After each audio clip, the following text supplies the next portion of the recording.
Good morning.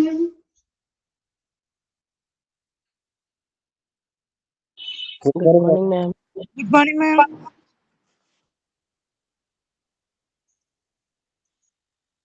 Okay, കഴിഞ്ഞ ക്ലാസ്സിൽ നമ്മൾ ഹൗസ് കീപ്പിംഗ് മാനേജറുടെ റെസ്പോൺസിബിലിറ്റി അല്ലേ പറഞ്ഞു നിർത്തിയത്?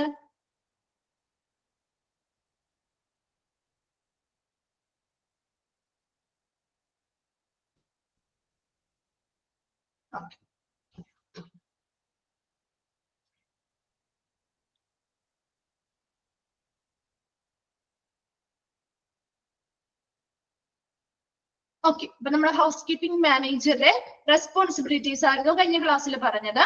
അപ്പൊ ഫസ്റ്റ് 2-3 പോയിന്റ്സ് നമ്മൾ പറഞ്ഞിരുന്നു അല്ലെ. ഫസ്റ്റ് പോയിന്റ് എന്തായിരുന്നു? ഹൗസ് കീപ്പിംഗ് ഡിപ്പാർട്ട്മെന്റിലെ എല്ലാ പ്രവർത്തനങ്ങളും, ദിവസേനയുള്ള എല്ലാ പ്രവർത്തനങ്ങളും നിരീക്ഷിക്കേണ്ടത് ഒരു ഹൗസ് കീപ്പിംഗ് മാനേജർ ആണെന്ന് പറഞ്ഞു. രണ്ടാമതായി പറഞ്ഞത് എന്താ? ഒരു ഹൗസ് കീപ്പിംഗ് സ്റ്റാഫുകളെ അല്ലെ, ഒരു ഹൗസ് കീപ്പിങ്ങിന് വേണ്ടിയിട്ട് വർക്ക് ചെയ്യുന്ന സ്റ്റാഫുകളെ എന്ത് ചെയ്യണം? കൃത്യമായിട്ട് അവർക്ക് അവിടുത്തെ ആ ഒരു ക്ലീൻനെസ്സുമായി ബന്ധപ്പെട്ട എങ്ങനെയാണ് സ്റ്റാൻഡേർഡ്സ് നിലനിർത്തേണ്ടത്, ഈ മാനദണ്ഡങ്ങൾ എങ്ങനെ നിലനിർത്തണം എന്നതിനെ കുറിച്ച് കൃത്യമായ നിർദ്ദേശങ്ങൾ നൽകി അവരെ നയിക്കണം. ഇനി ആവശ്യമായ ജീവനക്കാരിന് കൂടുതൽ ആവശ്യമായിട്ട് വരികയാണെങ്കിൽ അവരെ അതിനു വേണ്ടി നിയമിക്കണം. അവർക്ക് ആവശ്യമായിട്ടുള്ള ട്രെയിനിങ്ങുകൾ കൊടുക്കണം. ആൻഡ് കസ്റ്റമർ കണ്ടെയ്ൻമെന്റ് എന്ന് പറയുന്നത് കസ്റ്റമറുടെ സാറ്റിസ്ഫാക്ഷനിൽ സംതൃപ്തി ലഭിക്കുന്ന രീതിയിൽ, അതുപോലെ ക്ലീൻനെസ്സുമായി ബന്ധപ്പെട്ട നല്ല സ്റ്റാൻഡേർഡ്സ് കീപ്പ് ചെയ്യുന്നതിന് വേണ്ടി ഹൗസ് കീപ്പിംഗ് സ്റ്റാഫുകളെ എഴുതുക, അവരെ നിയമിക്കുക, അവർക്ക് ആവശ്യമായ ട്രെയിനിങ്ങുകളിൽ പരിശീലനങ്ങൾ നൽകേണ്ടതും ഒരു ഹൗസ് കീപ്പിംഗ് മാനേജറുടെ റെസ്പോൺസിബിലിറ്റി ആണ്.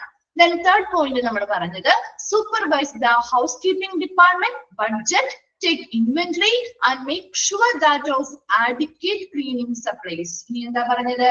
ഇവിടെ ഹൗസ് കീപ്പിംഗ് ഡിപ്പാർട്ട്മെന്റുമായി ബന്ധപ്പെട്ട് ബഡ്ജറ്റുകൾ തയ്യാറാക്കുമ്പോ, ടേക്ക് ഇൻവെന്ററീസ് അല്ലെങ്കിൽ വിവരപ്പട്ടികകൾ തയ്യാറാക്കുമ്പോ എല്ലാം എന്ത് ചെയ്യണം? കൃത്യമായിട്ട് ഒരു ഹൗസ് കീപ്പിംഗ് മാനേജർ അതിനെ സൂപ്പർവൈസ് ചെയ്യണം അല്ലെങ്കിൽ മേൽനോട്ടം വഹിക്കണം.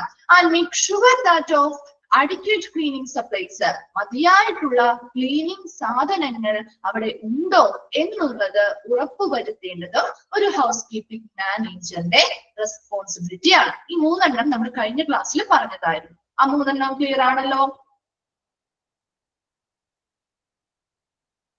ഓക്കെ. Then fourth one നോക്കിയേ, document areas cleaned by housekeeping attendants and report any problems such as room damage or maintenance request to the front office. ഇനി എന്താ ചെയ്യണ്ടേ? ഹൗസ്കീപ്പിംഗ് അറ്റൻഡൻസ് അവര് ക്ലീൻ ചെയ്യുന്ന എല്ലാ റൂമുകളും എന്ത് ചെയ്യണം? അല്ലെങ്കിൽ എല്ലാ ഇടങ്ങളും ഡോക്യുമെന്റ് ചെയ്യുക അല്ലെങ്കിൽ റെക്കോർഡ് ചെയ്യുക.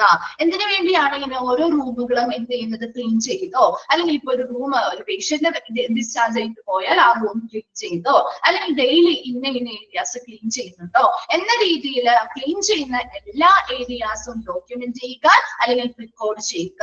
എന്തിനു വേണ്ടി? And report any problems such as room damage. ചില റൂമുകളിൽ ചിലപ്പോൾ വല്ല ഡാമേജുകളോ അല്ലെങ്കിൽ കേടുപാടുകളോ ഒക്കെ വന്നിട്ടുണ്ടാവും അല്ലെ. ഇനി എന്തെങ്കിലും മെയിന്റനൻസുകൾ നടത്തേണ്ടതായിട്ടുണ്ടെങ്കിൽ അതിന് വേണ്ടിയിട്ടുള്ള റിക്വസ്റ്റുകൾ അല്ലെങ്കിൽ അഭ്യർത്ഥനകൾ ഫ്രണ്ട് ഓഫീസിലേക്ക് കൊടുക്കുകയും ചെയ്യണം. ഈ ഒരു ഹൗസ് കീപ്പിംഗ് മാനേജർ ആണ് ഓരോ ഹൗസ് കീപ്പിംഗ് സ്റ്റാഫുകൾ അല്ലെങ്കിൽ ഹൗസ് കീപ്പിംഗ് അറ്റൻഡൻസ് ഏതൊക്കെ ഏരിയാസ് ആണ് ക്ലീൻ ചെയ്യുന്നത് എന്ന് റെക്കോർഡ് ചെയ്ത് വെക്കണം. ഇനി ഓരോ റൂമുകളിൽ അല്ലെങ്കിൽ ഓരോ ഏരിയയിലും എന്തൊക്കെ ഡാമേജുകളാണ് ഉണ്ടായിരിക്കുന്നത്, എന്തൊക്കെ മെയിന്റനൻസുകളാണ് ആവശ്യമായി വരുന്നത് എന്നതിനെ കുറിച്ചുള്ള എല്ലാ റിക്വസ്റ്റുകളും അല്ലെങ്കിൽ അഭ്യർത്ഥനകളും ഫ്രണ്ട് ഓഫീസിലേക്ക് റിപ്പോർട്ട് ചെയ്യേണ്ടതും ഒരു ഹൗസ് കീപ്പിംഗ് മാനേജർ ആണ്. നെക്സ്റ്റ് പറയുന്നത് make sure that all cleaning equipment is in proper working condition and make arrangement for repair as needed. ഇനി ആ ഹൗസ് കീപ്പിംഗ് ഡിപ്പാർട്ട്മെന്റിൽ യൂസ് ചെയ്യുന്ന എല്ലാ ക്ലീനിങ് ഉപകരണങ്ങളും ശരിയായി വർക്കിംഗ് കണ്ടീഷനിലാണോ?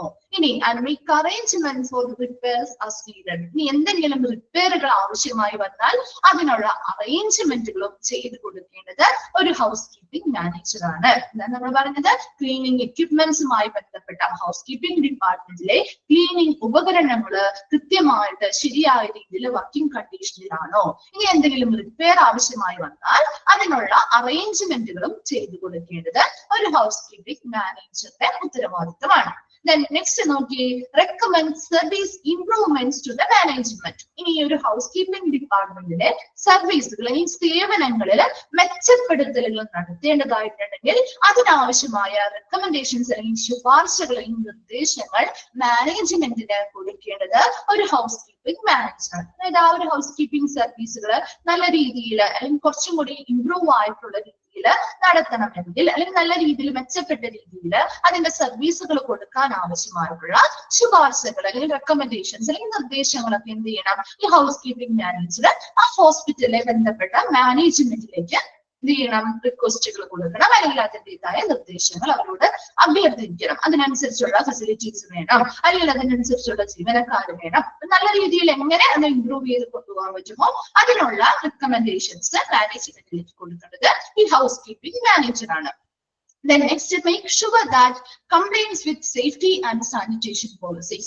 ഈ ആ ഒരു ഹോസ്പിറ്റലില് സേഫ്റ്റി സുരക്ഷയുമായി ബന്ധപ്പെട്ട സാനിറ്റേഷൻ ശുചിത്വവുമായി ബന്ധപ്പെട്ടുള്ള പോളിസികൾ അല്ലെങ്കിൽ നയങ്ങളെല്ലാം കൃത്യമായിട്ട് അവിടെ പാലിക്കപ്പെടുന്നുണ്ട്. അത് കംപ്ലൈൻസ് എന്ന് പറഞ്ഞാൽ പാലിക്കുക. അവിടെ ഈ സേഫ്റ്റിയുമായിട്ട് ബന്ധപ്പെട്ട സാനിറ്റേഷനുമായി ബന്ധപ്പെട്ട എല്ലാ നയങ്ങളും കൃത്യമായിട്ട് അവിടെ പാലിക്കുന്നുണ്ടോ എന്നുള്ളത് ഉറപ്പുവരുത്തേണ്ടത് ഒരു ഹൗസ് കീപ്പിംഗ് മാനേജറാണ്. Then next, establish standards and procedure for work. അവിടെ വർക്ക് ചെയ്യുന്ന ജീവനക്കാർക്ക് അവരെങ്ങനെ വർക്ക് ചെയ്യണം, എന്തൊക്കെ മാനദണ്ഡങ്ങളിലൂടെയാണ് വർക്ക് ചെയ്യേണ്ടത്, ആ വർക്ക് ചെയ്യേണ്ടതായിട്ടുള്ള നടപടിക്രമങ്ങൾ എങ്ങനെയാണ് എന്നതിനെ കുറിച്ചുള്ള സ്റ്റാൻഡേർഡ്സും പ്രൊസീജിയേഴ്സും എല്ലാം എസ്റ്റാബ്ലിഷ് ചെയ്ത് നമ്മൾ സ്ഥാപിക്കേണ്ടത് ഒരു ഹൗസ് കീപ്പിംഗ് മാനേജറുടെ റെസ്പോൺസിബിലിറ്റിയാണ്. എന്ന് വെച്ചാൽ എന്താ, അവിടെ വർക്ക് ചെയ്യുന്ന ഹൗസ് കീപ്പിംഗ് സ്റ്റാഫുകൾ അവരെങ്ങനെയാണ് ആ ഒരു സർവീസ് എങ്ങനെ ചെയ്യണം, എങ്ങനത്തെ സ്റ്റാൻഡേർഡ് അല്ലെങ്കിൽ ഏത് രീതിയിലുള്ള മാനദണ്ഡങ്ങളാണ് അവർ പാലിക്കേണ്ടത്, ഏത് നടപടിക്രമങ്ങളിലൂടെയാണ് അവർ ജോലി ചെയ്യേണ്ടത്, അങ്ങനെയുള്ള എല്ലാ സ്റ്റാൻഡേർഡ്സും പ്രൊസീജിയേഴ്സും അവിടെ സ്ഥാപിക്കേണ്ടത് അല്ലെങ്കിൽ എസ്റ്റാബ്ലിഷ് ചെയ്യേണ്ടത് ഒരു ഹൗസ് കീപ്പിംഗ് മാനേജറാണ്. ലാസ്റ്റ് വരുന്നത് ക്രിയേറ്റ് സ്റ്റാഫിംഗ് ഷെഡ്യൂൾസ്. അവിടെയുള്ള ജീവനക്കാർക്ക് സ്റ്റാഫിംഗ് ഷെഡ്യൂൾസ് എന്ന് പറഞ്ഞാൽ എന്താ, കൃത്യമായ സമയങ്ങൾ, ഇന്ന സമയം മുതൽ ഇന്ന സമയം വരെ ആയിരിക്കണം ജോലി ചെയ്യുന്നത്. ഷിഫ്റ്റ് അനുസരിച്ചാണെങ്കിൽ അങ്ങനെ അതിൽ അവർ എന്തൊക്കെ ജോലിയാണ് ആ ഒരു സമയത്തിനുള്ളിൽ ഓരോ ജീവനക്കാരും ചെയ്യുന്നത്, ആ സമയം കൃത്യമായിട്ട് അലോട്ടേക്ക് കൊടുക്കണം. അവർക്ക് ചെയ്യേണ്ട ജോലികളും കൃത്യമായിട്ട് അസൈൻ ചെയ്ത് കൊടുക്കണം. അങ്ങനെ അതിനെയാണ് ക്രിയേറ്റ് സ്റ്റാഫിംഗ് ഷെഡ്യൂൾസ് എന്ന് പറയുന്നത്. സ്റ്റാഫുകൾക്ക് കൃത്യമായ ഷെഡ്യൂളുകൾ പ്രകാരം സമയവും അതുപോലെ ജോലിയൊക്കെ കൃത്യമായിട്ട് അസൈൻ ചെയ്ത് കൊടുക്കേണ്ടത് ഒരു ഹൗസ് കീപ്പിംഗ് മാനേജറുടെ റെസ്പോൺസിബിലിറ്റിയാണ്. ഇത്രയും പോയിന്റ്സ് നമ്മളൊരു ഹൗസ് കീപ്പിംഗ് മാനേജറുടെ റെസ്പോൺസിബിലിറ്റിയിൽ പറയുന്നതാണ്. ആദ്യത്തെ മൂന്നെണ്ണം നമ്മൾ ഓൾറെഡി കഴിഞ്ഞ ക്ലാസ്സിൽ പറഞ്ഞതായിരുന്നു.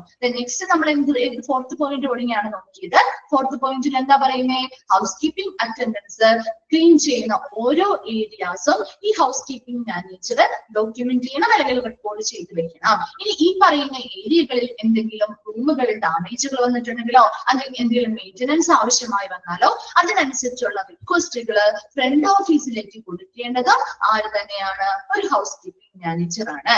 നെക്സ്റ്റ് നമ്മൾ പറഞ്ഞത് എന്താണ്, അവിടെയുള്ള ഓരോ ക്ലീനിങ് എക്യുപ്മെന്റ്സും പ്രോപ്പർ ആയിട്ട് വർക്കിംഗ് കണ്ടീഷനിലാണോ, ഇനി എന്തെങ്കിലും റിപ്പയർസ് ആവശ്യമായി വന്നാൽ അതിനുള്ള അറേഞ്ച്മെന്റുകളും ചെയ്തു കൊടുക്കേണ്ടത് ഒരു ഹൗസ് കീപ്പിംഗ് മാനേജറാണ്.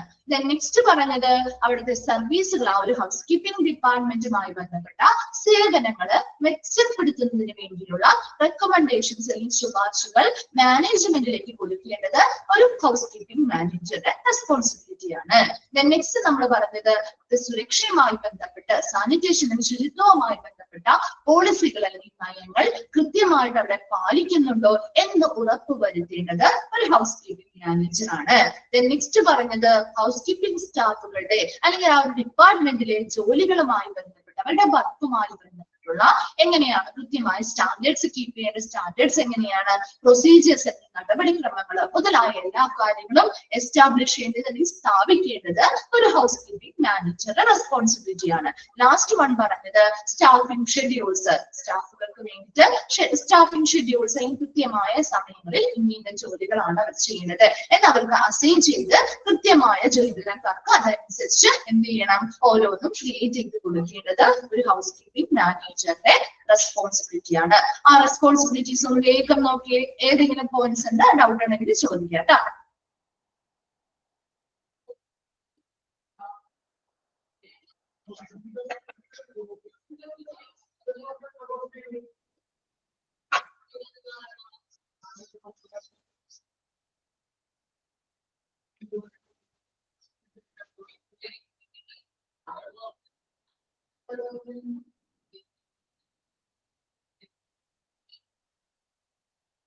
ക്ലിയർ ആണോ?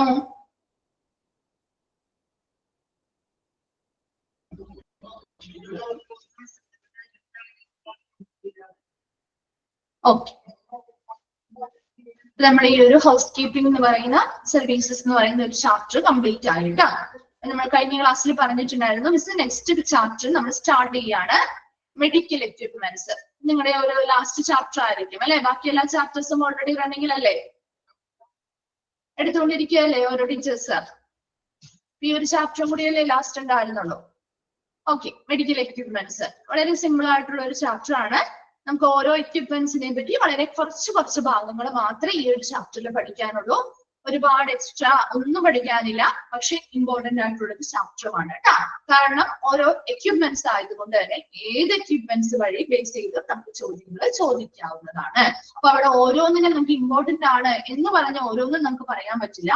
ഒരു 42 എക്യുപ്മെന്റ്സ് ഉണ്ട്. അതിൽ ആ ഒരു 42 എണ്ണവും നമ്മൾ എന്ത് ചെയ്യണം? പഠിക്കണം. അതിന്റെ പ്രത്യേകമായിട്ടുള്ള അത് എന്തിനു വേണ്ടി യൂസ് ചെയ്യുന്നു, അല്ലെങ്കിൽ അതിന്റെ എക്സാമ്പിൾസ് ഏതൊക്കെയാണ് എന്ന രീതിയിലൊന്നും നിങ്ങൾ മനസ്സിലാക്കി വെച്ചാൽ നിങ്ങൾക്ക് എഴുതാൻ പറ്റുന്ന കാര്യമാണ് കേട്ടോ. ഓൾമോസ്റ്റ് മിക്കതും നമുക്ക് അറിയാവുന്ന കാര്യങ്ങൾ തന്നെയാണ്. കുറച്ചെണ്ണം മാത്രമേ നമുക്ക് എക്സ്ട്രാ നമ്മൾ അറിയാത്ത അല്ലെങ്കിൽ നമുക്ക് ഫെമിലിയർ അല്ലാത്തവ വരുന്നുള്ളൂ കേട്ടോ. അപ്പൊ നമുക്ക് ഇൻട്രൊഡക്ഷൻ നോക്കാം. മെഡിക്കൽ എക്യുപ്മെന്റ്സ് കേട്ടോ, പുതിയ ചാപ്റ്റർ ആണ്. Introduction നോക്കിയേ. Medical apparatus is used for the definite purpose and diagnosis and treatment of disease or rehabilitation following disease injury. എന്താണ് ഒരു മെഡിക്കൽ എക്യുപ്മെന്റ് എന്ന് പറഞ്ഞാലും അല്ലെങ്കിൽ ഒരു മെഡിക്കൽ അപ്പാരറ്റസ് എന്ന് പറഞ്ഞാലും സെയിം തന്നെയാണ് കേട്ടോ. ഒരു മെഡിക്കൽ എക്യുപ്മെന്റ് അല്ലെങ്കിൽ മെഡിക്കൽ ഉപകരണങ്ങൾ അല്ലെങ്കിൽ മെഡിക്കൽ അപ്പാരറ്റസ് എന്ന് പറഞ്ഞാലും അത് എന്തിനു വേണ്ടി യൂസ് ചെയ്യുന്നു? Used for the definite purpose, ഒരു പ്രത്യേക ഉദ്ദേശത്തിന് വേണ്ടിയിട്ടാണ് നമ്മൾ അത് യൂസ് ചെയ്യുന്നത്. വെറുതെ അങ്ങ് ഉപയോഗിക്കുകയല്ല. എന്തിനു വേണ്ടിയിട്ടായിരിക്കും? ഫോർ എ ഡയഗ്നോസിസ്, ഒരു രോഗനിർണയവുമായി ബന്ധപ്പെട്ട് നമ്മൾ ഉപയോഗിക്കുന്ന ഉപകരണങ്ങളുണ്ട് അല്ലെ. ആൻഡ് ട്രീറ്റ്മെന്റ് ഓഫ് ഡിസീസ്, ഏതെങ്കിലും ഒരു രോഗവുമായി ബന്ധപ്പെട്ടുള്ള ചികിത്സയ്ക്ക് വേണ്ടിയിട്ട് അല്ലെങ്കിൽ രോഗനിർണയത്തിന് വേണ്ടിയിട്ട്, rehabilitation following disease or injury, ഏതെങ്കിലും ഒരു പരിക്ക് പറ്റിയിട്ടോ അല്ലെങ്കിൽ എന്തെങ്കിലും ഒരു രോഗത്തിന്റെ ഭാഗമായിട്ട് വരുന്ന റീഹാബിലിറ്റേഷൻ അല്ലെങ്കിൽ പുനരധിവാസം അല്ലെ, അല്ലെങ്കിൽ അങ്ങനെയുള്ള സേവനങ്ങള് അല്ലെങ്കിൽ എന്താ ഡയഗ്നോസിസ്, രോഗനിർണയം നടത്താന് അല്ലെങ്കിൽ ഒരു ചികിത്സയ്ക്ക് വേണ്ടിയിട്ട് ഇങ്ങനെയൊക്കെയുള്ള ഒരു പ്രത്യേക ഉദ്ദേശത്തിന് വേണ്ടി ഉപയോഗിക്കുന്ന ഉപകരണങ്ങളെയാണ് നമ്മൾ മെഡിക്കൽ അപ്പാരറ്റസ് അല്ലെങ്കിൽ മെഡിക്കൽ എക്യുപ്മെന്റ്സ് എന്ന് പറയുന്നത്. അപ്പൊ ഇത് വെറുതെ അങ്ങ് യൂസ് ചെയ്യുന്നതല്ല, ഒരു പ്രത്യേക ഉദ്ദേശം ഉണ്ടാവും. ഒരു മെഡിക്കൽ ഫീൽഡിൽ ഉപയോഗിക്കുന്ന ഉപകരണങ്ങളാണ്. അതെന്തിനു വേണ്ടിയൊക്കെ ആവാം? ഒരു പേഷ്യന്റിന്റെ രോഗനിർണയം നടത്താൻ വേണ്ടിയിട്ടാവാം, അല്ലെങ്കിൽ എന്താ ചികിത്സയ്ക്ക് വേണ്ടിയിട്ടാവാം, റീഹാബിലിറ്റേഷൻ അല്ലെങ്കിൽ പുനരധിവാസത്തിന് വേണ്ടിയിട്ടാവാം. Then it can be either used singly or in conjointly with any accessory, consumable or other piece of medical apparatus. ഇനി ഈ പറയുന്ന ഉപകരണങ്ങൾ നമുക്ക് സിംഗിൾ ആയിട്ട് ഒറ്റയ്ക്ക് ഉപയോഗിക്കാം അല്ലെ, അല്ലെങ്കിലോ മറ്റേതെങ്കിലും മെഡിക്കൽ അപ്പാരറ്റസുകളുടെ ഭാഗമായിട്ട് അല്ലെങ്കിൽ എന്തെങ്കിലും ആക്സസറി ആയിട്ട് നമുക്ക് എന്ത് ചെയ്യാം? കൺജോയിന്റ്ലി എന്നുള്ള സംയോജിതമായിട്ട് അല്ലെങ്കിൽ കൂടിച്ചേർന്ന് നമുക്ക് ഉപയോഗിക്കാൻ പറ്റും. അപ്പൊ നമുക്കറിയാം ഒരു തെർമോമീറ്റർ, ഒരു എക്സാമ്പിൾ എടുത്ത് പറയുന്നതാണ് കേട്ടോ. ഒരു തെർമോമീറ്റർ ആണ് നമുക്ക് സിംഗിൾ ആയിട്ട് ഉപയോഗിക്കാൻ പറ്റില്ലേ? അല്ലെ, മറ്റെന്തെങ്കിലും സഹായം വേണോ അത് മെഷർ ചെയ്യാനായിട്ട്?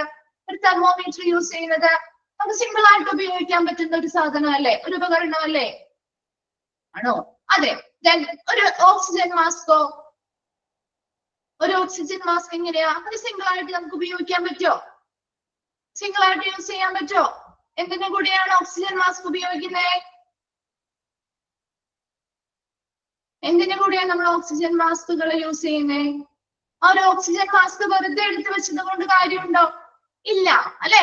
ഓക്സിജൻ സിലിണ്ടേഴ്സിന്റെ സഹായത്തോടു കൂടിയൊക്കെയാണ് നമ്മൾ അത് ഉപയോഗിക്കുന്നത്. അപ്പൊ മറ്റെന്തെങ്കിലും കൂടെ കൺജോയിന്റിൽ ഒരുമിച്ച് സംയോജിതമായിട്ട് ഉപയോഗിക്കേണ്ട മെഡിക്കൽ എക്വിപ്മെന്റുകൾ ഉണ്ടാവും. അതുകൂടാതെ സിംഗിൾ ആയിട്ട് ഉപയോഗിക്കാൻ പറ്റുന്നവയും ഉണ്ടാവും. അതാണ് ആ ഇൻട്രൊഡക്ഷനിൽ പറയുന്നത്. രണ്ട് കാര്യമാണ് ഇൻട്രൊഡക്ഷനിൽ ആദ്യം പറയുന്നത്.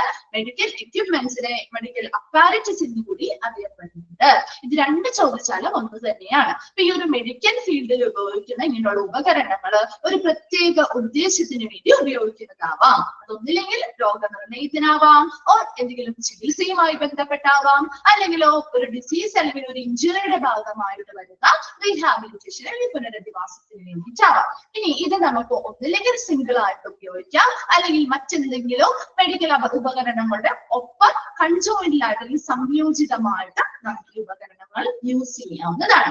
ക്ലിയർ അല്ലേ ഇൻട്രൊഡക്ഷൻ? ഓക്കെ, ഇനി നമ്മൾ ഓരോ ഉപകരണങ്ങളിലേക്ക് കടക്കുകയാണ്.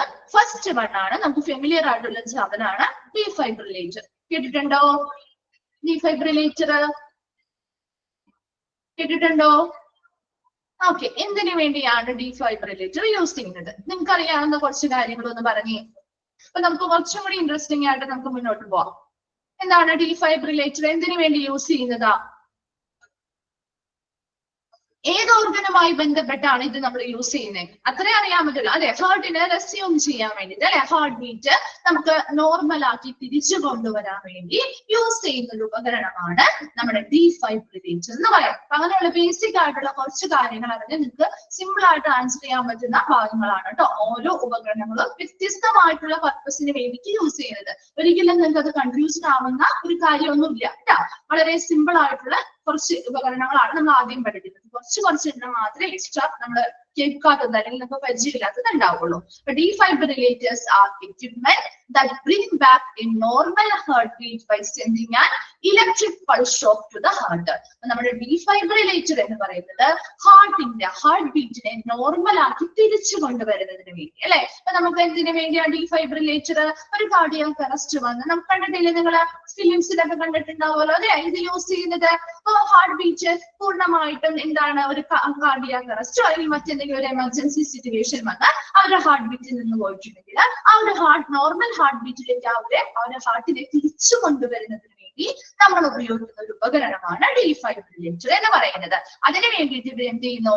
ഹാർട്ടിലേക്ക് ഒരു ഇലക്ട്രിക് പൾസ് ഷോക്ക് അല്ലെങ്കിൽ ഒരു ഇലക്ട്രിക് കറണ്ട് കടത്തി വിടുകയും അതിലൂടെയാണ്, കണ്ടിട്ടുണ്ടോ രണ്ട് എന്താണ് അതിന് ഓൾറെഡി നമ്മുടെ ഇവിടെ പറയുന്ന ആ ഒരു പിക്ചർ നിങ്ങൾ കണ്ടിട്ടുണ്ടെങ്കിൽ ആ ഒരു പിക്ചർ നമ്മുടെ ക്ലിയർ ആണോ? പിക്ചർ കാണാൻ പറ്റുന്നുണ്ടോ?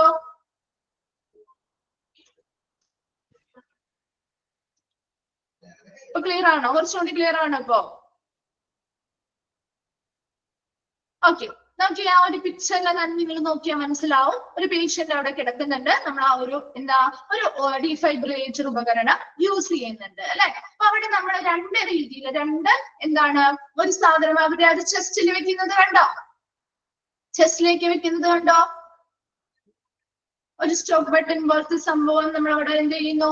ആ ചെസ്റ്റിലേക്ക് അവരെ ഘടിപ്പിച്ചു വെക്കുകയാണ് അല്ലെ. അപ്പൊ അതിലൂടെ നമ്മൾ എന്ത് ചെയ്യും? ഈ ഒരു ഉപകരണത്തിലൂടെ ഒരു ഇലക്ട്രിക് പൾസ് ഷോക്ക് അല്ലെങ്കിൽ ഒരു ഇലക്ട്രിക് കറണ്ട് ഹാർട്ടിലേക്ക് കടത്തി വിട്ടുകൊണ്ട് നമുക്ക് എന്ത് ചെയ്യാൻ പറ്റും? അവരെ നോർമൽ ഹാർട്ട് ബീറ്റിലേക്ക് തിരിച്ചു കൊണ്ടുവരാനായിട്ട് സഹായിക്കുന്ന ഒരു ഉപകരണമാണ് ഡീഫൈബ്രിലേറ്റർ. എപ്പോഴും ചോദിക്കാറുള്ള ക്വസ്റ്റ്യൻ, ഏത് എക്യുപ്മെന്റ് ആണ് നോർമൽ ഹാർട്ട് ബീറ്റിലേക്ക് ഹാർട്ടിന് ഒരു ഇലക്ട്രിക് ഷോക്ക് അല്ലെങ്കിൽ ഒരു ഇലക്ട്രിക് കറണ്ട് കടത്തി വിട്ടുകൊണ്ട് ഹാർട്ടിനെ നോർമൽ ഹാർട്ട് ബീറ്റിലേക്ക് തിരിച്ചു കൊണ്ടുവരാൻ സഹായിക്കുന്ന ഉപകരണം ഏതാണ് എന്ന് ചോദിച്ചാൽ നിങ്ങൾ എന്ത് ചെയ്യണം? ഉടനെ ഫസ്റ്റ് എന്ത് ചെയ്യുന്നത്? ഡീഫൈബ്രിലേറ്റർ എന്നായിരിക്കാം ഓപ്ഷനിൽ കാണുന്നത്.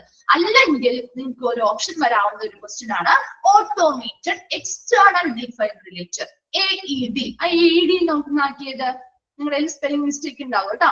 Automated external defibrillator. നോക്കിയേ, various types of defibrillators working different vase. പലതരത്തിലുള്ള ഡീഫൈബ്രിലേറ്റേഴ്സ് പല രീതിയിൽ വർക്ക് ചെയ്യുന്നവയുണ്ട്. അതിൽ ഏറ്റവും കോമൺ ആയിട്ട് അല്ലെങ്കിൽ ഏറ്റവും കൂടുതൽ യൂസ് ചെയ്യുന്ന ഒരെണ്ണമാണ് ഓട്ടോമേറ്റഡ് എക്സ്റ്റേണൽ defibrillator. ഇത് ചോദിക്കാവുന്ന ഒരു ക്വസ്റ്റ്യൻ ആണ് കേട്ടോ. AED സ്റ്റാൻഡ്സ് ഫോർ അല്ലെങ്കിൽ AED എക്സ്പാൻഡഡ് ഫോം എന്താണ് എന്ന് ചോദിച്ചു കണ്ടിട്ടുണ്ട് കേട്ടോ. Automated external defibrillator, which are commonly seen in many public spaces and are used to save the lives of people who experience cardiac arrest. ഇനി AED automated external defibrillator എന്ന് പറയുന്നത് വളരെ common ആയിട്ട് നമ്മുടെ പബ്ലിക് സ്പേസുകളിൽ കാണപ്പെടുന്ന ഒരു ഉപകരണമാണ്. കണ്ടിട്ടുണ്ടോ ആരെങ്കിലും? ഈ AED കണ്ടിട്ടുണ്ടോ? എവിടെയെങ്കിലും കണ്ടിട്ടുണ്ടോ പബ്ലിക് സ്പേസുകളിൽ? കണ്ടിട്ടുണ്ടോ?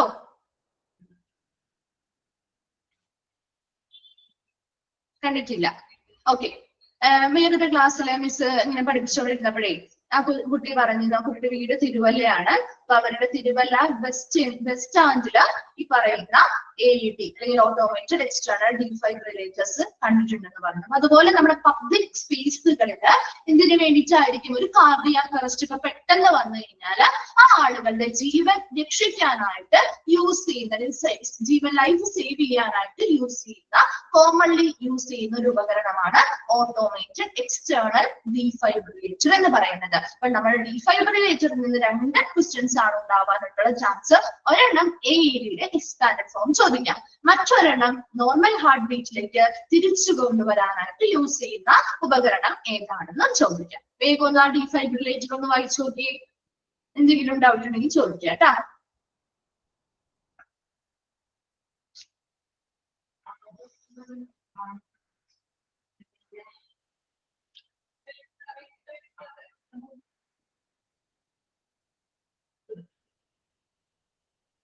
ക്ലിയർ ആണോ?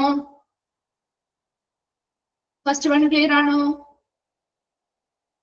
ഓക്കെ. സെക്കൻഡ് വൺ ആണ് തെർമോമീറ്റർ. കണ്ടിട്ടുണ്ടോ തെർമോമീറ്റർ? കണ്ടിട്ടുണ്ടോ തെർമോമീറ്റർ? എന്തിനു വേണ്ടിയാണ് തെർമോമീറ്റർ യൂസ് ചെയ്യുന്നത്? എന്തിനു വേണ്ടിയാ തെർമോമീറ്റർ യൂസ് ചെയ്യുന്നത്?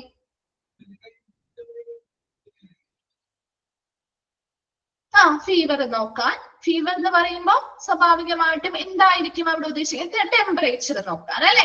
ടെമ്പറേച്ചർ മെഷർ ചെയ്യാനായിട്ട് യൂസ് ചെയ്യുന്ന ഒരു ഉപകരണമാണ് തെർമോമീറ്റർ എന്ന് പറയുന്നത്. നമ്മുടെ ബോഡിയുടെ ടെമ്പറേച്ചർ നോക്കി.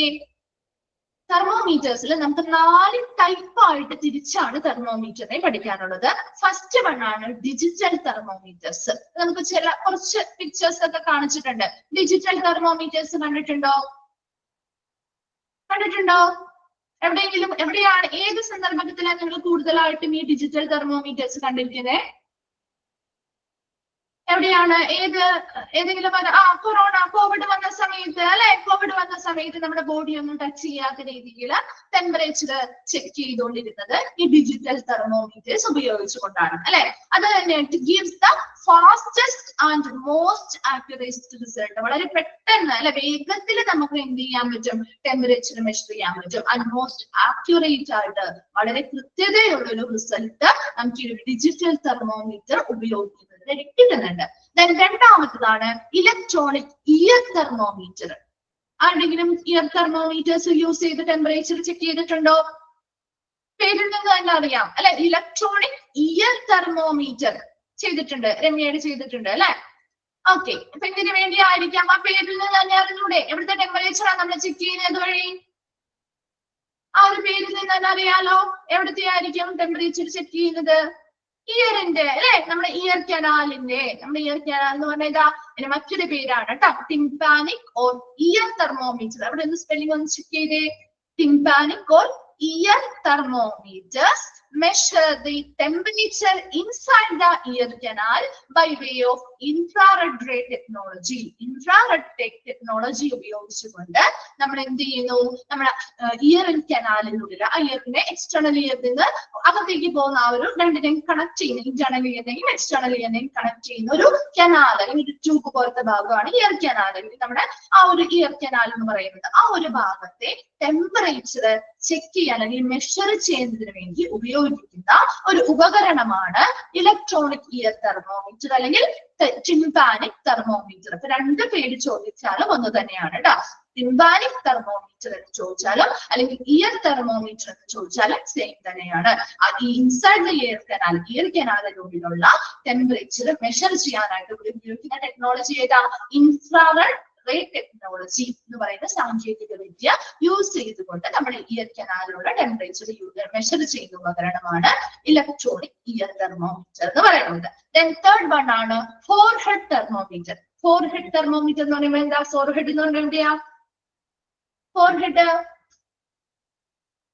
എവിടെയാണ്? ഫോർഹെഡ് ഫോർഹെഡ് എന്ന് പറഞ്ഞ ഏത് ഭാഗമാണ്? നമ്മുടെ എന്താണ് ആരും കേട്ടിട്ടില്ലേ ഈ ഒരു വീട്? ഫോർഹെഡ്, നമ്മുടെ നെറ്റി അല്ലെ? ആ നെറ്റിയിലെ ടെമ്പറേച്ചർ അല്ലെങ്കിൽ ഫോർ ഹെഡിലെ ടെമ്പറേച്ചർ മെഷർ ചെയ്യുന്നതിന് വേണ്ടി യൂസ് ചെയ്യുന്ന ഒരു ഉപകരണമാണ് ഫോർഹെഡ് തെർമോമീറ്റർ.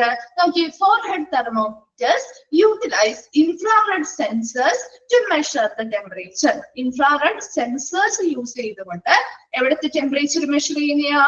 ഫോർഹെഡിൽ അല്ലെങ്കിൽ നെറ്റിയിലെ ടെമ്പറേച്ചർ മെഷർ ചെയ്യാനായിട്ട് യൂസ് ചെയ്യുന്ന ഉപകരണമാണ് ഫോർഹെഡ് തെർമോമീറ്റർ എന്ന് പറയുന്നത്.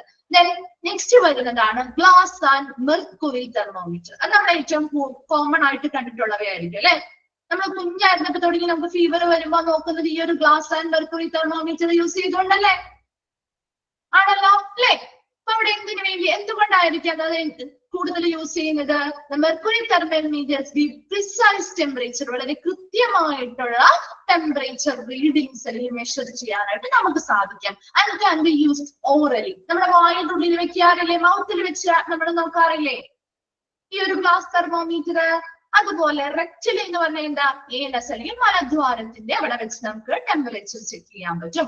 ഓർ അണ്ടർ ദ ആം, നമ്മുടെ അണ്ടർ ദ ആം അല്ലെ? നമ്മുടെ കക്ഷത്തിന്റെ അടിയിലായിട്ട് വെച്ച് നമുക്ക് എന്ത് ചെയ്യാൻ പറ്റും? ഈ ഒരു ഗ്ലാസ് ആൻഡ് മെർക്കുറി തെർമോമീറ്റേഴ്സ് വെച്ചിട്ട് ടെമ്പറേച്ചർ റീഡിങ്സ് എടുക്കാനായിട്ട് സാധിക്കും. അപ്പൊ ഈ മെർക്കുറി തെർമോമീറ്റേഴ്സ് എന്ന് പറയുന്നത് വളരെ പ്രിസൈസ് ആയിട്ടുള്ള, വളരെ കൃത്യമായിട്ടുള്ള, ആക്യുറേറ്റ് ആയിട്ടുള്ള ടെമ്പറേച്ചർ റീഡിങ്ങൾ നമുക്ക് കിട്ടും. അത് പല രീതിയിൽ പല ഇടങ്ങളിൽ വെച്ച് നമുക്ക് ടെമ്പറേച്ചർ മെഷർ ചെയ്യാം. ഒന്നുകിൽ ഓറലി നമ്മുടെ വായിൽ വെച്ച് ചെയ്യാം, റെക്ടലി നമ്മുടെ ഏനസ് അല്ലെങ്കിൽ മലദ്വാരത്തിന്റെ അവിടെ വെച്ച് നമുക്ക് ടെമ്പറേച്ചർ മെഷർ ചെയ്യാം. ഓർ അണ്ടർ ദ ആം. ഈ പറയുന്ന 3 ഭാഗങ്ങളിൽ നിന്നും നമുക്ക് ടെമ്പറേച്ചർ മെഷർ ചെയ്യാൻ പറ്റുന്ന ഒരു ഉപകരണമാണ് ഗ്ലാസ് ആൻഡ് മെർക്കുറി തെർമോമീറ്റർ. ആ 4 ടെമ്പറേച്ചർ ടൈപ്പ് ഒന്ന് നോക്കി, തെർമോമീറ്റർ ടൈപ്പുകള്. ഏതെങ്കിലും ഡൗട്ട് ഉണ്ടെങ്കിൽ ഒന്നും ചോദിച്ചേ.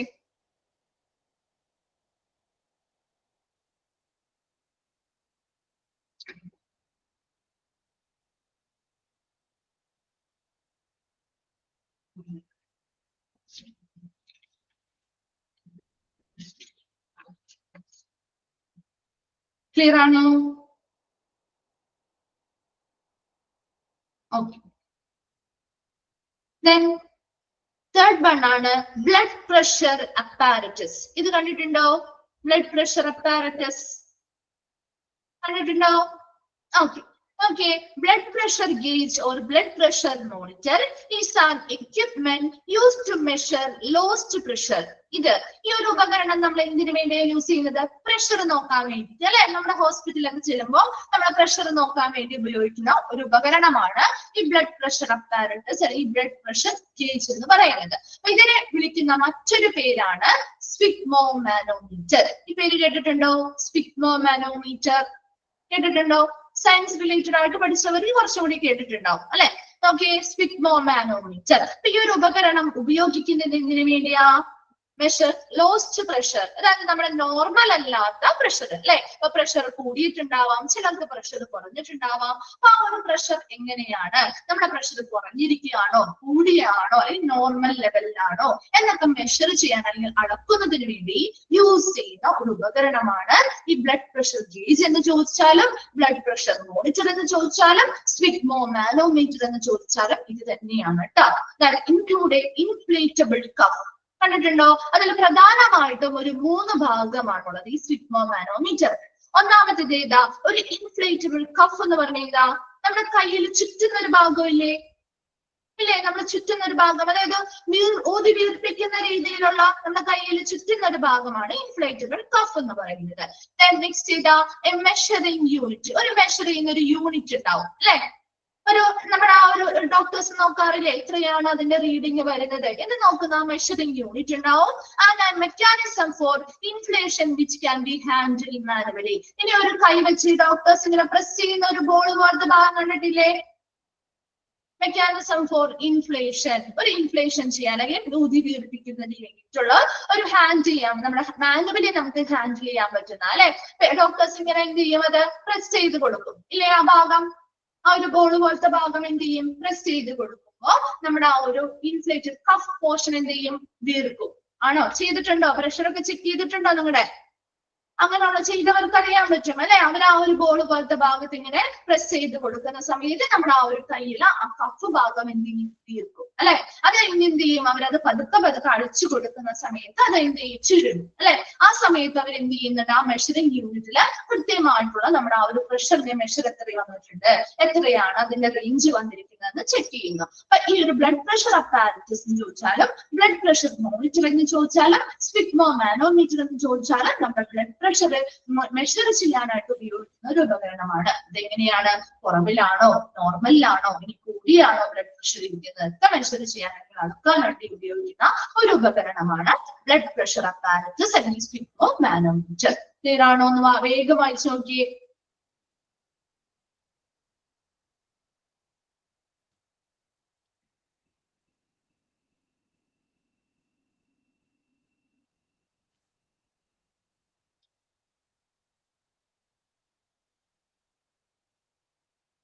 ക്ലിയർ ആണോ?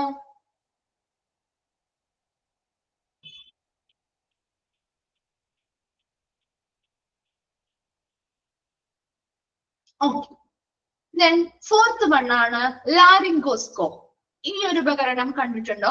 ലാരിംഗോസ്കോപ്പ് ആർക്കെങ്കിലും ചെയ്യേണ്ടി വന്നിട്ടുണ്ടോ? ലാരിംഗോസ്കോപ്പി എന്ന് പറയുന്ന പ്രൊസീജിയർ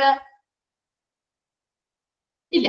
ഓക്കെ, ഇതൊരു എക്സ്ട്രാ നിങ്ങൾക്ക് ചിലപ്പോൾ ഒരു പുതിയതായിട്ടുള്ള ഒരു ഉപകരണമാവാം അല്ലെ. ലാരിംഗോസ്കോപ്പ് ആ പേരിൽ നിന്ന് തന്നെ നിങ്ങൾക്ക് മനസ്സിലാവും എന്താണ് കണ്ടിട്ടില്ല. Okay, laryngoscope is to observe the larynx, a part of the throat. നമ്മുടെ തൊണ്ടയുടെ ഒരു ഭാഗമായിട്ടുള്ള വോയിസ് ബോക്സ് എന്നും ഈ ഒരു ലാരിങ്സ് എന്ന് പറയുന്നത് എന്താണ്, അതിനെ വിളിക്കുന്നതാണ് ശ്വാസനാളം എന്ന് വിളിക്കാം. ലാരിങ്സിനെ ഇത് ആ ഒരു തൊണ്ടയുടെ നമ്മുടെ ഭാഗമാണ്, തൊണ്ടയുടെ തൊട്ട് താഴെ വരുന്ന ഒരു ഭാഗമാണ് ലാരിങ്സ് എന്ന് പറയുന്ന ഭാഗം അല്ലെങ്കിൽ ശ്വാസനാളം. അപ്പൊ ആ ഒരു ലാരിങ് വോയിസ് ബോക്സ് എന്ന് പറയാറുണ്ട് കേട്ടോ. ഈ ഒരു ലാരിങ്സ് എന്ന് പറയുന്ന ആ ഭാഗത്തിനെ ഒബ്സർവ് ചെയ്യാൻ, നിരീക്ഷിക്കാൻ വേണ്ടി യൂസ് ചെയ്യുന്ന ഒരു ഉപകരണമാണ് ലാരിംഗോസ്കോപ്പ് എന്ന് പറയുന്ന ഉപകരണം. ഈ ഒരു ഉപകരണത്തിന്റെ പേരാണ് ലാരിംഗോസ്കോപ്പ് എന്ന് പറയുന്നത്. അപ്പൊ മാറിപ്പോവാതിരിക്കാൻ വേണ്ടി പ്രത്യേകം പറയുന്നത് ഒരു എക്യുപ്മെന്റിന്റെ പേരാണ് ലാരിംഗോസ്കോപ്പ്. ഇനി ഇത് ചെയ്യുന്ന പ്രൊസീജിയറിനെ വിളിക്കുന്ന പേരാണ് ലാരിംഗോസ്കോപ്പി. Okay, laryngoscopy is a medical approach that is used to get a view of the larynx. ഈ ആ ഒരു തൊണ്ടയുടെ തൊട്ട് താഴെയുള്ള ഭാഗമായിട്ടുള്ള ലാരിങ്സ് അല്ലെങ്കിൽ ശ്വാസനാളത്തിന്റെ ചിത്രമെടുക്കാനായിട്ട് അല്ലെങ്കിൽ ആ ഒരു ഭാഗത്തെ നിരീക്ഷിക്കുന്നതിന് വേണ്ടി ഉപയോഗിക്കുന്ന ഒരു മെഡിക്കൽ അപ്രോച്ച് ആണ് എന്തെന്ന് പറയുന്നത്, ലാരിംഗോസ്കോപ്പി. ഈ ഒരു ഉപകരണത്തിന്റെ പേരെന്താ, ലാരിംഗോസ്കോപ്പ് എന്നാണ്. ഇനി അത് യൂസ് ചെയ്യുന്ന ആ ഒരു പ്രൊസീജിയറിനെ വിളിക്കുന്ന പേരെന്താണ്, ലാരിംഗോസ്കോപ്പി എന്ന് പറയുന്ന മെഡിക്കൽ അപ്രോച്ച് ആണ് ഇത്. ക്ലിയർ ആയോ? അപ്പൊ ലാരിംഗോസ്കോപ്പ് എന്ന് പറയുന്നത് നിങ്ങൾക്ക് പെട്ടെന്ന് കണക്ട് ചെയ്യാൻ പറ്റുന്ന ആ ഒരു പേരിൽ തന്നെ ഉണ്ട് അല്ലെ. ഏത് ഭാഗത്തെയാണ് നമ്മൾ ഒബ്സർവ് ചെയ്യുന്നത് അല്ലെങ്കിൽ നിരീക്ഷിക്കുന്നത് ആ ഒരു ഉപകരണത്തിന്റെ പേരിൽ തന്നെ ഇല്ലേ. ലാരിങ്സ് എന്ന് പറയുന്ന പേര് കണ്ടാൽ നിങ്ങൾക്ക് അപ്പൊ തന്നെ നിങ്ങൾക്ക് കണക്ട് ചെയ്യാൻ പറ്റില്ലേ, ലാരിംഗോസ്കോപ്പ് എന്ന് പറയുന്ന ഉപകരണവുമായി ബന്ധപ്പെട്ടതാണ് എന്ന് കണക്ട് ചെയ്ത് വെച്ചാൽ നിങ്ങൾക്ക് മാറിപ്പോകില്ല കേട്ടോ. അപ്പൊ ലാരിംഗോസ്കോപ്പ് എന്ന് പറയുന്നത് ലാരിങ്സ് നമ്മുടെ ത്രോട്ടിന്റെ അല്ലെങ്കിൽ തൊണ്ടയുടെ തൊട്ട് താഴെയുള്ള ഭാഗമായിട്ടുള്ള ലാരിങ്സ് അല്ലെങ്കിൽ ശ്വാസനാളത്തിന്റെ നിരീക്ഷിക്കുന്നതിന് വേണ്ടി ഉപയോഗിക്കുന്ന ഒരു ഉപകരണം. അപ്പൊ നമ്മുടെ മൗത്തിലൂടെ കടത്തി വിട്ടിട്ട് ഈ ഒരു എന്താണ് ഒരു വളഞ്ഞ ഭാഗമില്ലേ, ആ ഒരു ഭാഗമാണ് ശരിക്കും ആ തൊണ്ടയുടെ ആ ഒരു ഭാഗത്തേക്ക് കടത്തിവിടുന്നത്. അതിലൂടെ അതിലെ പ്രത്യേക നീഡിൽസും ക്യാമറ പോലെയുള്ള ഭാഗങ്ങളൊക്കെ ഉണ്ടാവും കേട്ടോ. അപ്പൊ അങ്ങനെയുള്ള ഭാഗം നമ്മൾ എന്ത് ചെയ്യുന്നു, കടത്തി വിട്ടുകൊണ്ട് ഈ ഒരു തൊണ്ടയുടെ അല്ലെങ്കിൽ ലാരിങ്സിന്റെ ഭാഗത്തെ നിരീക്ഷിക്കുന്നതിന് വേണ്ടി അവിടെ എന്തെങ്കിലും ഇൻഫ്ലമേഷൻസ് ഉണ്ടോ അല്ലെങ്കിൽ മറ്റെന്തെങ്കിലും ബുദ്ധിമുട്ടുകളുണ്ടോ എന്നൊക്കെ നമുക്ക് ഈ ഒരു പ്രൊസീജിയർ വെച്ച് നിരീക്ഷിക്കാൻ പറ്റും. ആ പ്രൊസീജിയറിനെ വിളിക്കുന്ന പേരാണ് ലാരിംഗോസ്കോപ്പി എന്ന് പറയുന്നത്. വേഗം ഒന്ന് വായിച്ചു നോക്കിയേ, ലാരിംഗോസ്കോപ്പ്.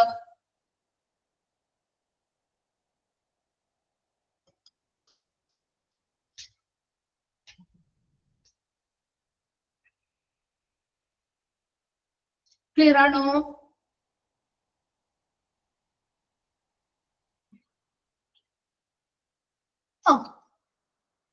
നെക്സ്റ്റ് വരുന്നതാണ് ഓക്സിജൻ മാസ്ക്. നമുക്കറിയാവുന്ന കാര്യമാണ് അല്ലെ, കണ്ടിട്ടുള്ള കാര്യം തന്നെയാണ് oxygen mask. An oxygen mask offers a method to carry breathing oxygen gas from a storage tank to the lungs.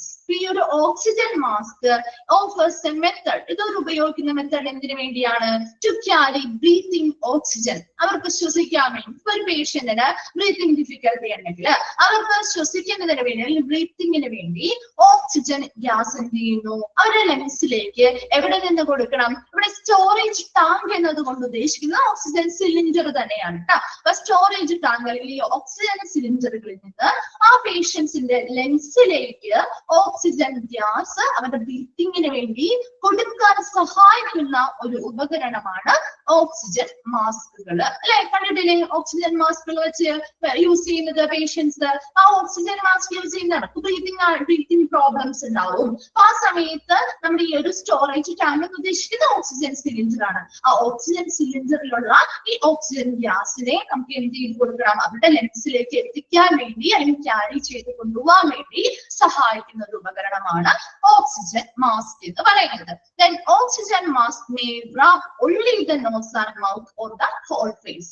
ഇനി ഒരു ഓക്സിജൻ മാസ്ക് പല ടൈപ്പിലുണ്ട്. ഇപ്പൊ നമ്മുടെ ഇവിടെ കൊടുത്തിരിക്കുന്നത് ഏതിനൊക്കെ കവർ ചെയ്യുന്ന രീതിയിലുള്ള മാസ്കാ?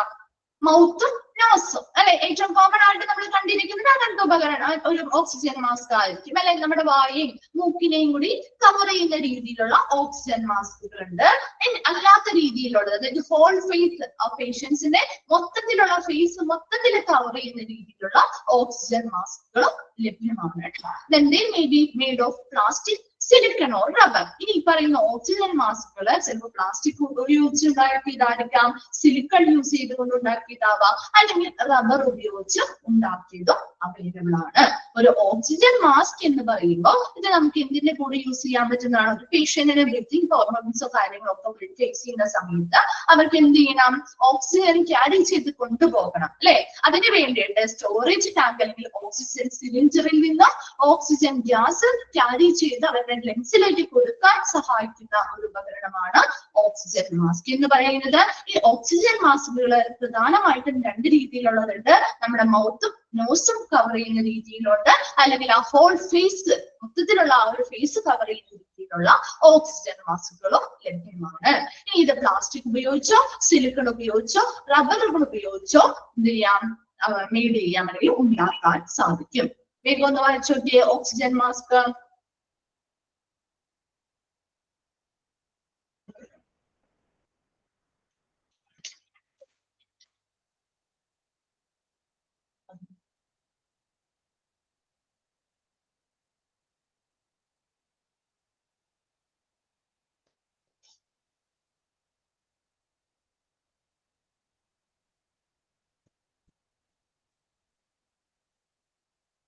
ക്ലിയർ ആണോ ഓക്സിജൻ മാസ്ക്? ഓക്കെ. നെക്സ്റ്റ് വരുന്നതാണ് ഇലക്ട്രോകാർഡിയോഗ്രാഫ് അല്ലെങ്കിൽ ECG. കേട്ടിട്ടുണ്ടോ? ECG കണ്ടിട്ടുണ്ടോ? ECG ഒക്കെ എടുക്കുന്ന പ്രൊസീജിയേഴ്സ് കണ്ടിട്ടുണ്ട് അല്ലെ. അപ്പൊ അതിന്റെ ഒരു ECGയുടെ എക്സ്പാൻഡഡ് ഫോം ചോദിക്കാറുണ്ട് കേട്ടോ. ഇലക്ട്രോകാർഡിയോഗ്രാഫ് ECGയുടെ എക്സ്പാൻഡഡ് ഫോം എന്താണെന്നുള്ളത് ചോദിക്കാറുണ്ട്. ഇലക്ട്രോകാർഡിയോഗ്രാഫ് ഒന്ന് നോട്ട് ചെയ്യാം കേട്ടോ. Then electrocardiogram is the process of recording the electrical function of the heart over a period of time using electrodes which are put on the skin. ഇനി എന്ത് ചെയ്യുന്നു? നമ്മുടെ ഇലക്ട്രോകാർഡിയോഗ്രാഫ് അല്ലെങ്കിൽ ECG എന്ന് പറയുന്ന ഒരു പ്രൊസീജിയർ എന്താ ചെയ്യുന്നത്? is the process of recording the electrical function of the heart over a period of time. ഒരു കൃത്യ സമയപരിധി ഉണ്ട് അല്ലെ. അവർ എപ്പോഴാണോ ECG എടുക്കുന്നത് അല്ലെങ്കിൽ ആ ECG സ്റ്റാർട്ട് ചെയ്യുന്ന സമയം മുതൽ അത് അവസാനിക്കുന്ന സമയം വരെയുള്ള ആ ഒരു റീഡിംഗ് ആണ് നമ്മൾ എടുക്കുന്നത് അല്ലെ. അല്ലാതെ ഒരുപാട് സമയത്തിൽ നമുക്ക് ചെയ്യാൻ പറ്റില്ല. ആ ഒരു കൃത്യമായിട്ടുള്ള ടൈം പീരീഡില് അവിടെ ഇലക്ട്രോഡ്സ് എന്ത് ചെയ്യുന്നു? അവരുടെ സ്കിന്നിലേക്ക് പുട്ട് ചെയ്യുന്നു അല്ലെങ്കിൽ ഹൃദയത്തിൽ എന്ത് ചെയ്യുന്നു? ഇലക്ട്രോഡ്സ് കണക്ട് ചെയ്യും. കണ്ടിട്ടുണ്ടോ ECG ചെയ്യുന്നത്? അവരുടെ ഹാർട്ടിന്റെ ഭാഗത്ത് അല്ലെങ്കിൽ അവരുടെ സ്കിന്നില് ചെസ്റ്റിന്റെ ഒക്കെ ഏരിയയില് ഇലക്ട്രോഡ്സ് ഇങ്ങനെ എന്ത് ചെയ്യും? ഒട്ടിച്ചു വെക്കും. കണ്ടിട്ടുണ്ടോ?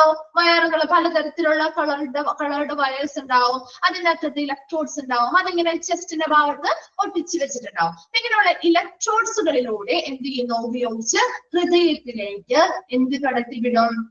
വൈദ്യുത പ്രവർത്തനങ്ങൾ. അപ്പൊ അവിടെ ഇലക്ട്രോഡ്സ് ഉപയോഗിച്ച് നമ്മൾ ഇലക്ട്രിക് പൾസുകൾ അല്ലെങ്കിൽ കറണ്ടുകൾ കടത്തിവിട്ടുകൊണ്ട് ചെയ്തുകൊണ്ട് നമ്മുടെ ഹാർട്ടിന്റെ ഇലക്ട്രിക് ഫങ്ഷൻസ് അല്ലെങ്കിൽ വൈദ്യുത പ്രവർത്തനങ്ങൾ. അപ്പൊ നമുക്കറിയാം ഇങ്ങനെയുള്ള ആ ഹാർട്ടിന്റെ ഇങ്ങനെ ശരിക്കും ആ ഒരു ഹാർട്ടിന്റെ ആ ഒരു പിക്ചർ നമ്മൾ എങ്ങനെയാണ് അവിടുത്തെ ഫങ്ഷൻസ് നടക്കുന്നത്, ഹാർട്ട് ബീറ്റ് പോകുന്നതിന്റെ ഒക്കെ കൃത്യമായിട്ടുള്ള ഡയഗ്രാം നമുക്ക് കാണാൻ പറ്റില്ലേ? കാണാൻ പറ്റാറില്ലേ? ആ ഒരു ഗിവൺ പീരീഡിലാണ് ഒരു കൃത്യമായ സമയപരിധിയിൽ അവിടെ ആ ഹാർട്ടിന്റെ പ്രവർത്തനങ്ങൾ എങ്ങനെയാണ് എന്ന് റെക്കോർഡ് ചെയ്യുന്നതിനെയാണ് നമ്മൾ ഇലക്ട്രോ കാർഡിയോഗ്രാഫ് അല്ലെങ്കിൽ ECG എന്ന് പറയുന്നത്. ഈ ഒരു പ്രോസസ്സിൽ നമ്മൾ ഇലക്ട്രോഡുകൾ സ്കിന്നില് പുട്ട് ചെയ്തുകൊണ്ട് അല്ലെങ്കിൽ സ്കിന്നിൽ ഈ ഇലക്ട്രോഡ്സ് ഒട്ടിച്ചു വെച്ചുകൊണ്ട് ആ ഇലക്ട്രോഡ്സിലൂടെയാണ് നമ്മൾ ആ ഹാർട്ടിന്റെ പ്രവർത്തനങ്ങൾ റെക്കോർഡ് ചെയ്യുന്നത്. ആ ഒരു ഗിവൺ പീരീഡ് ഓഫ് ടൈമിൽ കൃത്യമായ സമയപരിധിയിൽ മാത്രമുള്ള ആ ഒരു പ്രവർത്തനങ്ങളെയാണ് നമുക്ക് റെക്കോർഡ് ചെയ്യാൻ പറ്റുള്ളൂ. അല്ലാതെ ഒരുപാട് സമയം മുൻപുള്ളതോ അല്ലെങ്കിൽ പിന്നെ എങ്ങനെയാണെന്നുള്ളതൊന്നും റെക്കോർഡ് ചെയ്യാൻ പറ്റില്ല. ആ കൃത്യമായ സമയത്ത് നമ്മൾ ECG സ്റ്റാർട്ട് ചെയ്യുന്ന മുതൽ എൻഡ് ചെയ്യുന്ന സമയത്തിനുള്ളിലുള്ള കാര്യങ്ങൾ നമുക്ക് എന്ത് ചെയ്യാം, ഹാർട്ടിന്റെ പ്രവർത്തനങ്ങൾ നമുക്ക് കൃത്യമായിട്ട് ഇത് ഉപയോഗിച്ച് റെക്കോർഡ് ചെയ്യാനായിട്ട് സാധിക്കും. നോക്കിയേ, വേഗം ഒന്ന് വായിച്ചു നോക്കിയേ. ഇലക്ട്രോ കാർഡിയോഗ്രാഫ് അല്ലെങ്കിൽ ECG.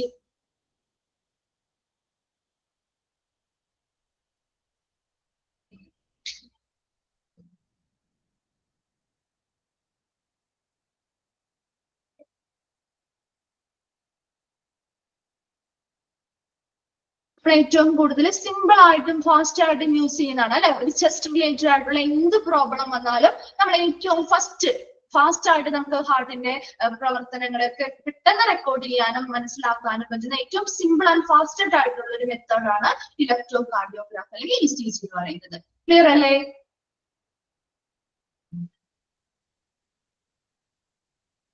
ഓക്കെ. നെക്സ്റ്റ് വരുന്നതാണ് വെയിങ് മെഷീൻ.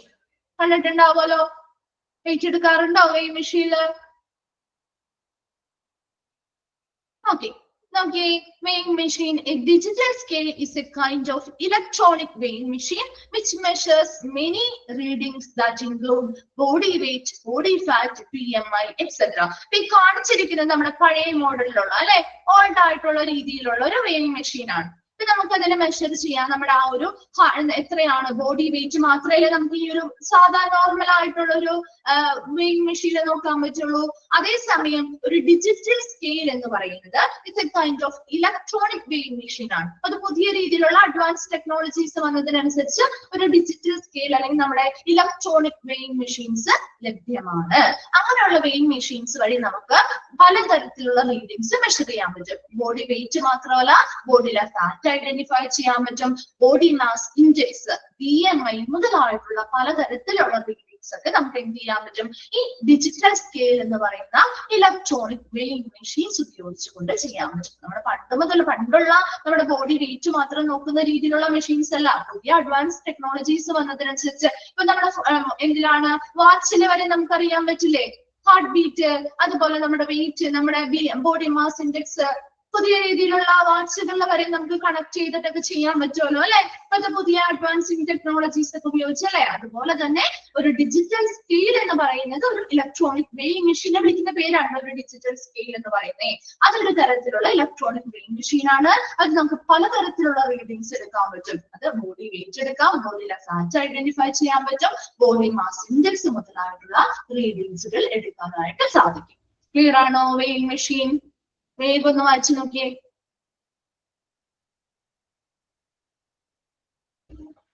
ഓക്കെ. നെക്സ്റ്റ് വരുന്നതാണ് ട്രോളി. അറിയാം അല്ലെ, നമ്മൾ അറിയാവുന്ന കാര്യമാണ് ട്രോളീസ്, നമ്മൾ കണ്ടിട്ടുണ്ട് അല്ലെ. The objective of using trolleys in hospital is to help to move things from one place to another without any risk. യാതൊരുവിധ അപകടങ്ങളുമില്ലാതെ ഒരു വസ്തു ഒരു സ്ഥലത്ത് നിന്ന് മറ്റൊരു സ്ഥലത്തേക്ക് മൂവ് ചെയ്യാൻ അല്ലെങ്കിൽ എത്തിക്കുന്നതിന് വേണ്ടി ഉപയോഗിക്കുന്ന ഒരു ഉപകരണമാണ് ട്രോളി എന്ന് പറയുന്നത് അല്ലെ. Objective of using trolley in ഹോസ്പിറ്റലിൽ ട്രോളി യൂസ് ചെയ്യുന്നതിന്റെ പ്രധാന ഉദ്ദേശം എന്ന് പറയുന്നത് അല്ലെങ്കിൽ ലക്ഷ്യം എന്ന് പറയുന്നത് എന്താ? Is to help to move things from one place to another place അല്ലെ. ഒരു സ്ഥലത്ത് നിന്ന് മറ്റൊരു സ്ഥലത്തേക്ക് സാധനങ്ങൾ യാതൊരുവിധ അപകടങ്ങളും ഇല്ലാതെ എത്തിക്കുന്നതിന് വേണ്ടിയാണ് നമ്മൾ ട്രോളീസ് യൂസ് ചെയ്യുന്നത്. Then hospital trolleys are crash car trolley, medicine trolley, SS dressing trolley and instrument trolley. ഇനി ഹോസ്പിറ്റൽ ഉപയോഗിക്കുന്ന പ്രധാനപ്പെട്ട ട്രോളികളാണ് ക്രാഷ് കാർട്ട് ട്രോളിംഗ്. നമുക്ക് ഓൾറെഡി ഒരെണ്ണം ഒരു എക്യുപ്മെന്റ് ആയിട്ട് തന്നെ പഠിക്കാനുണ്ട് കേട്ടോ. ക്രാഷ് കാർട്ട് ട്രോളിംഗ് എന്ന് പറഞ്ഞാൽ ഒരു എമർജൻസി സിറ്റുവേഷൻസ് വരുന്ന സമയത്ത്, ഒരു കാർഡിയാക് അറസ്റ്റ് പോലെയുള്ള ഒരു എമർജൻസി സിറ്റുവേഷൻ വരുമ്പോൾ ലൈഫ് സപ്പോർട്ട് ചെയ്യുന്ന ആ പേഷ്യൻസിനൊക്കെ ലൈഫ് സപ്പോർട്ടിംഗ് ആവശ്യമായിട്ടുള്ള ഉപകരണങ്ങള്, അതുപോലെ തന്നെ ഡ്രഗ്സ് അല്ലെങ്കിൽ മെഡിസിൻസ് ഒക്കെ കൊണ്ടുപോകാൻ ഉപയോഗിക്കുന്ന ഒരു ട്രോളിംഗ് ആണ് ക്രാഷ് കാർട്ട് ട്രോളിംഗ് എന്ന് പറയുന്നത്. ഇനി മെഡിസിൻ ട്രോളി എന്ന് പറയുമ്പോൾ അറിയാലോ, മരുന്നുകൾ അല്ലെങ്കിൽ ഡ്രഗ്സ് കൊണ്ടുപോകാനായിട്ട് ഉപയോഗിക്കുന്ന ട്രോളിയാണ്. ദെൻ SS ഡ്രസ്സിംഗ് ട്രോളി എന്ന് പറയുന്നത് സ്റ്റെയിൻലെസ് സ്റ്റീൽ ഡ്രസ്സിംഗ് ട്രോളികൾ. അത് നിങ്ങൾ കണ്ടിട്ടുണ്ടോ? ഹോസ്പിറ്റലിൽ ചെല്ലുമ്പോൾ ഡ്രസ്സിംഗ് ട്രോളികള് നഴ്സസ് കൊണ്ടു നടക്കുന്നത്. ഒരു വാർഡിലേക്കൊക്കെ വരുമ്പോൾ അവർ ഡ്രസ് ചെയ്യാനായിട്ടുള്ള ഐറ്റംസ്, മെഡിസിൻസ് ഒക്കെ വെച്ച് ചെയ്ത് കൊണ്ടുവന്ന ഒരു പിക്ചർ ഇതുപോലത്തെ തന്നെ ട്രോളീസ് ആയിരിക്കും. നമ്മുടെ വീൽസ് ഉള്ള ട്രോളീസ് ആയിരിക്കും. പക്ഷെ അതിന്റെ ഷേപ്പും അതിന്റെ പലതരത്തിലുള്ള അവിടുത്തെ കബോർഡ് കാര്യങ്ങളൊക്കെ അതിനുള്ളിലുള്ള സ്പേസും കാര്യങ്ങളും ഒക്കെ വ്യത്യാസം ഉണ്ടാവും. അപ്പൊ ഓരോന്നും ഓരോ ഉദ്ദേശിച്ച പർപ്പസിന് വേണ്ടിയിട്ടാണ് യൂസ് ചെയ്യുന്നത്. അപ്പൊ അതിനനുസരിച്ചായിരിക്കും അതിന്റെ ഷേപ്പും സ്ട്രക്ചറും ഒക്കെ വരുന്നത്. ദെൻ ഇൻസ്ട്രുമെന്റ് ട്രോളി, നമ്മുടെ ഉപകരണങ്ങൾ ഹോസ്പിറ്റലിലെ ഓരോ ഇൻസ്ട്രുമെന്റ്സിലെ ഉപകരണങ്ങൾ കൊണ്ടുപോകാൻ ട്രോളീസ്. എപ്പോഴും ഈ ഹോസ്പിറ്റൽ ട്രോളീസിന്റെ വിവിധ തരത്തിലുണ്ട്. അതിൽ കുറച്ച് എക്സാമ്പിളുകളാണ് ഇവിടെ പറഞ്ഞിരിക്കുന്നത്. ക്രാഷ് കാർട്ട് ട്രോളി എന്ന് പറയുന്നത് നമുക്ക് ഓൾറെഡി പഠിക്കാനുള്ളത് ലൈഫ് സപ്പോർട്ടിംഗ് ആയിട്ടുള്ള എക്യുപ്മെന്റ്സ് അല്ലെങ്കിൽ മെഡിസിൻസ് ഒക്കെ കൊണ്ടുപോകാനായിട്ട് യൂസ് ചെയ്യുന്ന ഒരു ട്രോളിയാണ് crash cart trolley. Then medicinal trolley എന്ന് പറയുന്നത് മെഡിസിൻസ് അല്ലെങ്കിൽ ഡ്രഗ്സ് കൊണ്ടുപോകാനായിട്ട് യൂസ് ചെയ്യുന്നത്. SS ട്രോളി എന്ന് പറയുന്നത് സ്റ്റെയിൻലെസ് സ്റ്റീൽ ഡ്രസ്സിംഗ് ട്രോളീസ് ആണ്. ദെൻ ഇൻസ്ട്രുമെന്റ് ട്രോളി ഉപകരണങ്ങൾ കൊണ്ടുപോകാനായിട്ട് യൂസ് ചെയ്യുന്നവയാണ്. ട്രോളീസ് ഒന്ന് ക്ലിയർ ആണോ നോക്കി വേഗം.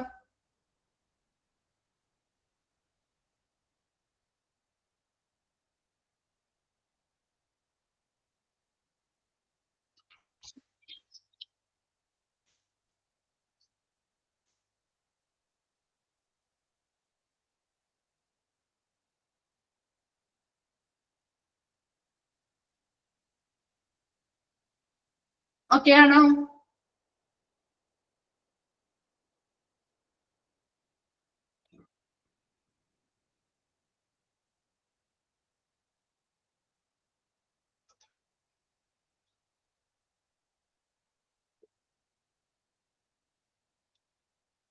ഓക്കെ, നെക്സ്റ്റ് നമ്മള് വീൽ ചെയർ. വീൽ ചെയറും കണ്ടിട്ടുണ്ടല്ലോ അല്ലെ? Wheel chair is A wheeled mobility instrument. എന്താ?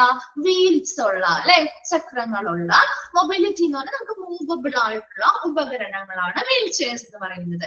The instrument is moved manually by turning the wheels by hand or via various automated system. ഇനി ഈ പറയുന്ന വീൽ ചെയർസ് നമ്മൾ കണ്ടിട്ടുണ്ടല്ലോ, നമുക്ക് മാനുവലി മൂവ് ചെയ്യിക്കാൻ പറ്റില്ലേ? By turning the wheels by hand. അതിന്റെ വീൽസ് അല്ലെങ്കിൽ ചക്രങ്ങള് ഹാൻഡ് വെച്ച് നമുക്ക് തിരിച്ചുകൊണ്ട് നമുക്ക് എന്ത് ചെയ്യാം? മാനുവലി ഇത് മൂവ് ചെയ്ത് കൊണ്ടുപോവാം ഇല്ലേ? ഓർ വയ വേരിയസ് ഓട്ടോമേറ്റഡ് സിസ്റ്റം എന്ന് പറഞ്ഞാൽ എന്താ? പലതരത്തിലുള്ള ഓട്ടോമാറ്റിക് ആയിട്ട് ചില എന്താണ് നമ്മളെ ഫിലിംസിലൊക്കെ കണ്ടു കാണുമല്ലോ അല്ലെ? ചില ഫിലിംസിലൊക്കെ കണ്ടിട്ടില്ലേ ഓട്ടോമാറ്റിക് ആയിട്ടുള്ള വീൽ ചെയർസ്, റിമോട്ട് കാര്യങ്ങളൊക്കെ വെച്ച് യൂസ് ചെയ്യാൻ പറ്റുന്നത് കണ്ടിട്ടില്ലേ? നിങ്ങള് ഫിലിംസ് ഒന്നും കാണാറില്ലേ?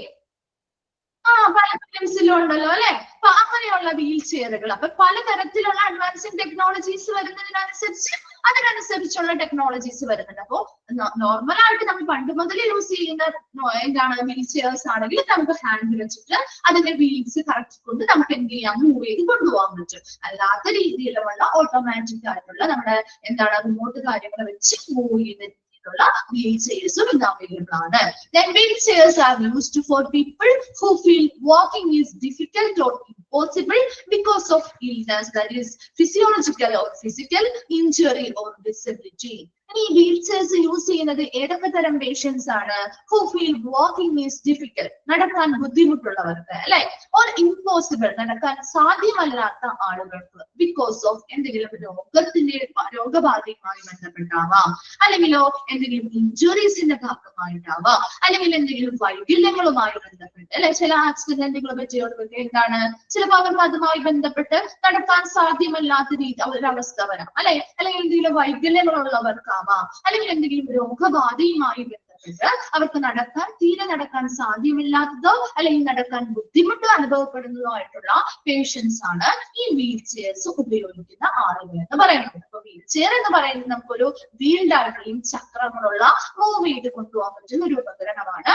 ഈ ഒരു ഇൻസ്ട്രുമെന്റ് നമുക്ക് മാനുവലി നമുക്ക് ഹാൻഡ് വെച്ച് നമുക്ക് എന്ത് ചെയ്യാം, വീൽസ് ഹാൻഡ് വെച്ച് കറക്റ്റ് നമുക്ക് മൂവ് ചെയ്ത് കൊണ്ടുപോവാം, അല്ലെങ്കിൽ ഓട്ടോമാറ്റിക് സിസ്റ്റംസ് ഉപയോഗിച്ചും ഇത് മൂവ് ചെയ്യിക്കാവുന്നതാണ്. വേഗം ഒന്ന് വീൽ ചെയർസ് ഒന്ന് വായിച്ചു നോക്കി.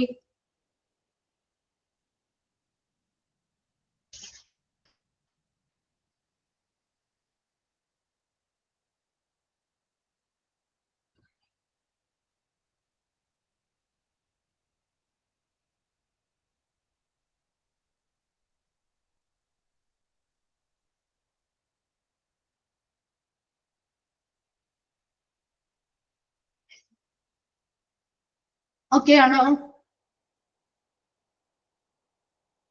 ഓക്കെ ആണോ? ഓക്കെ. ദെൻ സ്ട്രെച്ചർ ആണ് അടുത്തത്. സ്ട്രെച്ചേഴ്സും നമുക്കറിയാം അല്ലെ. നോക്കിയേ, a stretcher is an instrument used for carrying patients who need medical care അല്ലെ. മെഡിക്കൽ കെയർ അല്ലെങ്കിൽ രോഗ പരിചരണം അല്ലെ, മരുന്ന് മെഡിക്കൽ കെയർ പരിചരണങ്ങൾ ആവശ്യമായിട്ടുള്ള പേഷ്യൻസിനെ ക്യാരി ചെയ്ത് കൊണ്ടുപോകാൻ വേണ്ടി ഉപയോഗിക്കുന്ന ഒരു ഉപകരണമാണ് സ്ട്രെച്ചർ എന്ന് പറയുന്നത്.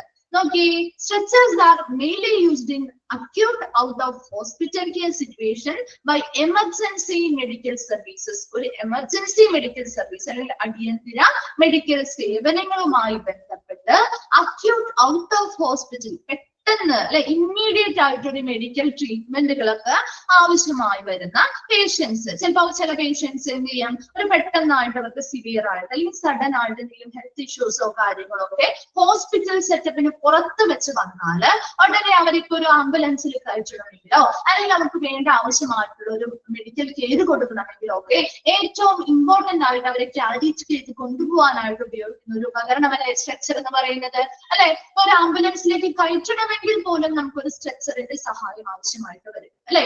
അതുപോലെ നല്ലൊരു മെഡിക്കൽ കെയർ കൊടുക്കണമെങ്കിലോ ഒരു ഹോസ്പിറ്റൽ ഉള്ളിലാണെങ്കിൽ നമുക്ക് കുഴപ്പമില്ല, അതിനനുസരിച്ചുള്ള ഫെസിലിറ്റീസ് കാര്യങ്ങളുണ്ട്. ഹോസ്പിറ്റലിന് പുറത്ത് വെച്ച് ഒരു ഹോസ്പിറ്റൽ സെറ്റപ്പിന് പുറത്ത് വെച്ച് ഒരു പേഷ്യന്റിന് പെട്ടെന്ന് ഒരു വയ്യായികളോ കാര്യങ്ങളോ ഒരു ഇല്ലസോ പെട്ടെന്ന് ഒരു എന്തെങ്കിലും ബുദ്ധിമുട്ടുകളൊക്കെ ഇപ്പൊ ഹെൽത്ത് ഇഷ്യൂസ് ഒക്കെ വന്നു കഴിഞ്ഞാൽ അവരെ ക്യാരി ചെയ്ത് കൊണ്ടുപോകണമെങ്കിൽ അതിനു വേണ്ടി അവർക്ക് ആവശ്യമായ കെയർ കൊടുക്കണമെങ്കിൽ ഏറ്റവും കൂടുതൽ ഉപയോഗിക്കുന്ന ഒരു ഉപകരണമാണ് സ്ട്രെച്ചർ എന്ന് പറയുന്നത്. അത് നമുക്ക് പേഷ്യൻസിന് മെഡിക്കൽ കെയർ ആവശ്യമായിട്ടുള്ള പേഷ്യൻസിനാണ് ഈ സ്ട്രെച്ചേഴ്സ് യൂസ് ചെയ്യുന്നത്. നോക്കിയേ, സ്ട്രെച്ചർ ഒന്ന് വായിച്ചു നോക്കിയേ.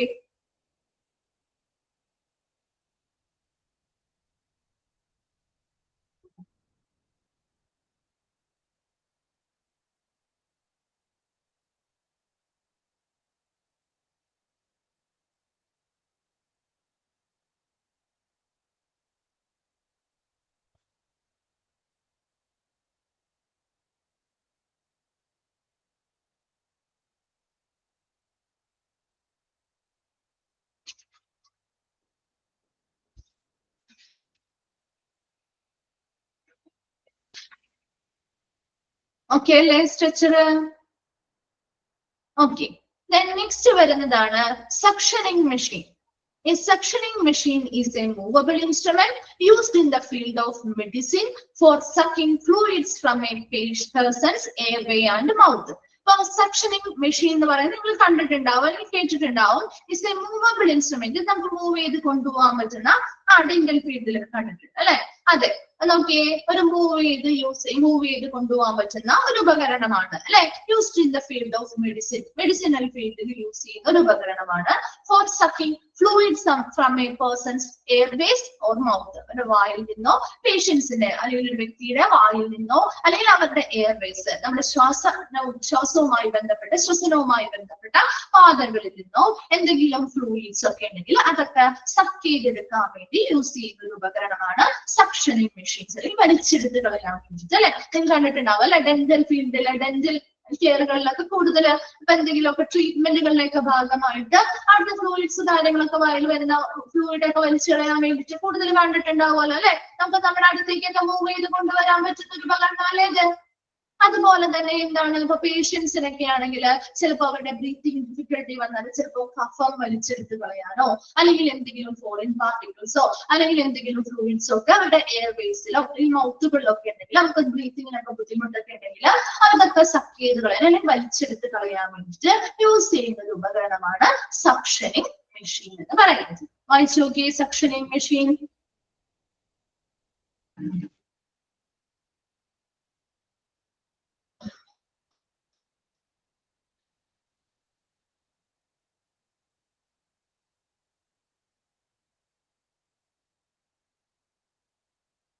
ക്ലിയർ അല്ലേ?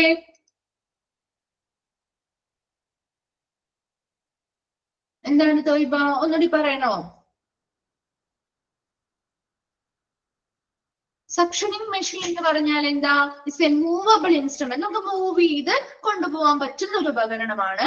Used in the field of medicine. Medicinal ഫീൽഡിൽ യൂസ് ചെയ്യുന്ന ഫോർ സക്കിംഗ് ഫ്ലൂയിഡ്സ് ഒക്കെ. ഇപ്പൊ അവരുടെ പേഷ്യൻസ്, ഓരോ വ്യക്തികളുടെ ഒക്കെ എയർവേസ്, അവരുടെ ശ്വസന പാതയിലോ അല്ലെങ്കിൽ വായിലോ ഉള്ള ഫ്ലൂയിഡ്സ് നിങ്ങളുടെ ഡെന്റൽ ഫീൽഡിലൊക്കെയാണ് കൂടുതലും നമ്മൾ കണ്ടിട്ടുള്ളത്. കുറച്ചുകൂടി ഫെമിലിയർ ആയിട്ടുള്ളത് ആ ഒരു മേഖലയിലായിരിക്കും.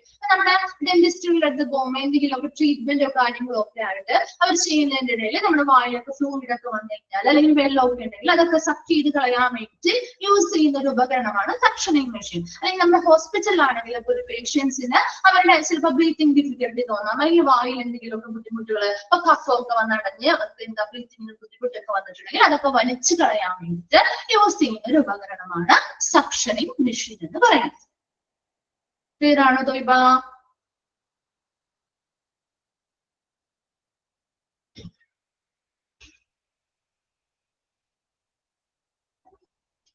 ക്ലിയർ ആണോ? ഓക്കെ, നിങ്ങൾ ഒരു 5 മിനിറ്റ് ബ്രേക്ക് എടുത്തോ കേട്ടോ. നെക്സ്റ്റ് അവറും മിസ് തന്നെ കുറച്ചു നേരം ഒന്ന് നമുക്ക് കണ്ടിന്യൂ ചെയ്യാം. അടുത്തവർ ടീച്ചർ ലീവാണ് കേട്ടോ. അപ്പൊ നമുക്ക് ഒരു 15 മിനിറ്റ്സ് ഒക്കെ ഒന്ന് കുറച്ച് നേരം വന്ന് കുറച്ച് എക്യുപ്മെന്റ്സും കൂടി നമുക്കൊന്ന് കവർ ചെയ്തിട്ട് വൈൻഡ് അപ്പ് ചെയ്യട്ടെ ക്ലാസ്. ഒരു 5 മിനിറ്റ്സ് ഇപ്പൊ ഒന്ന് ബ്രേക്ക് എടുത്തോ കേട്ടോ. ഒരു 35 ആകുമ്പോൾ നമുക്ക് സ്റ്റാർട്ട് ചെയ്യാം.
സ്റ്റാർട്ട് ചെയ്യാം.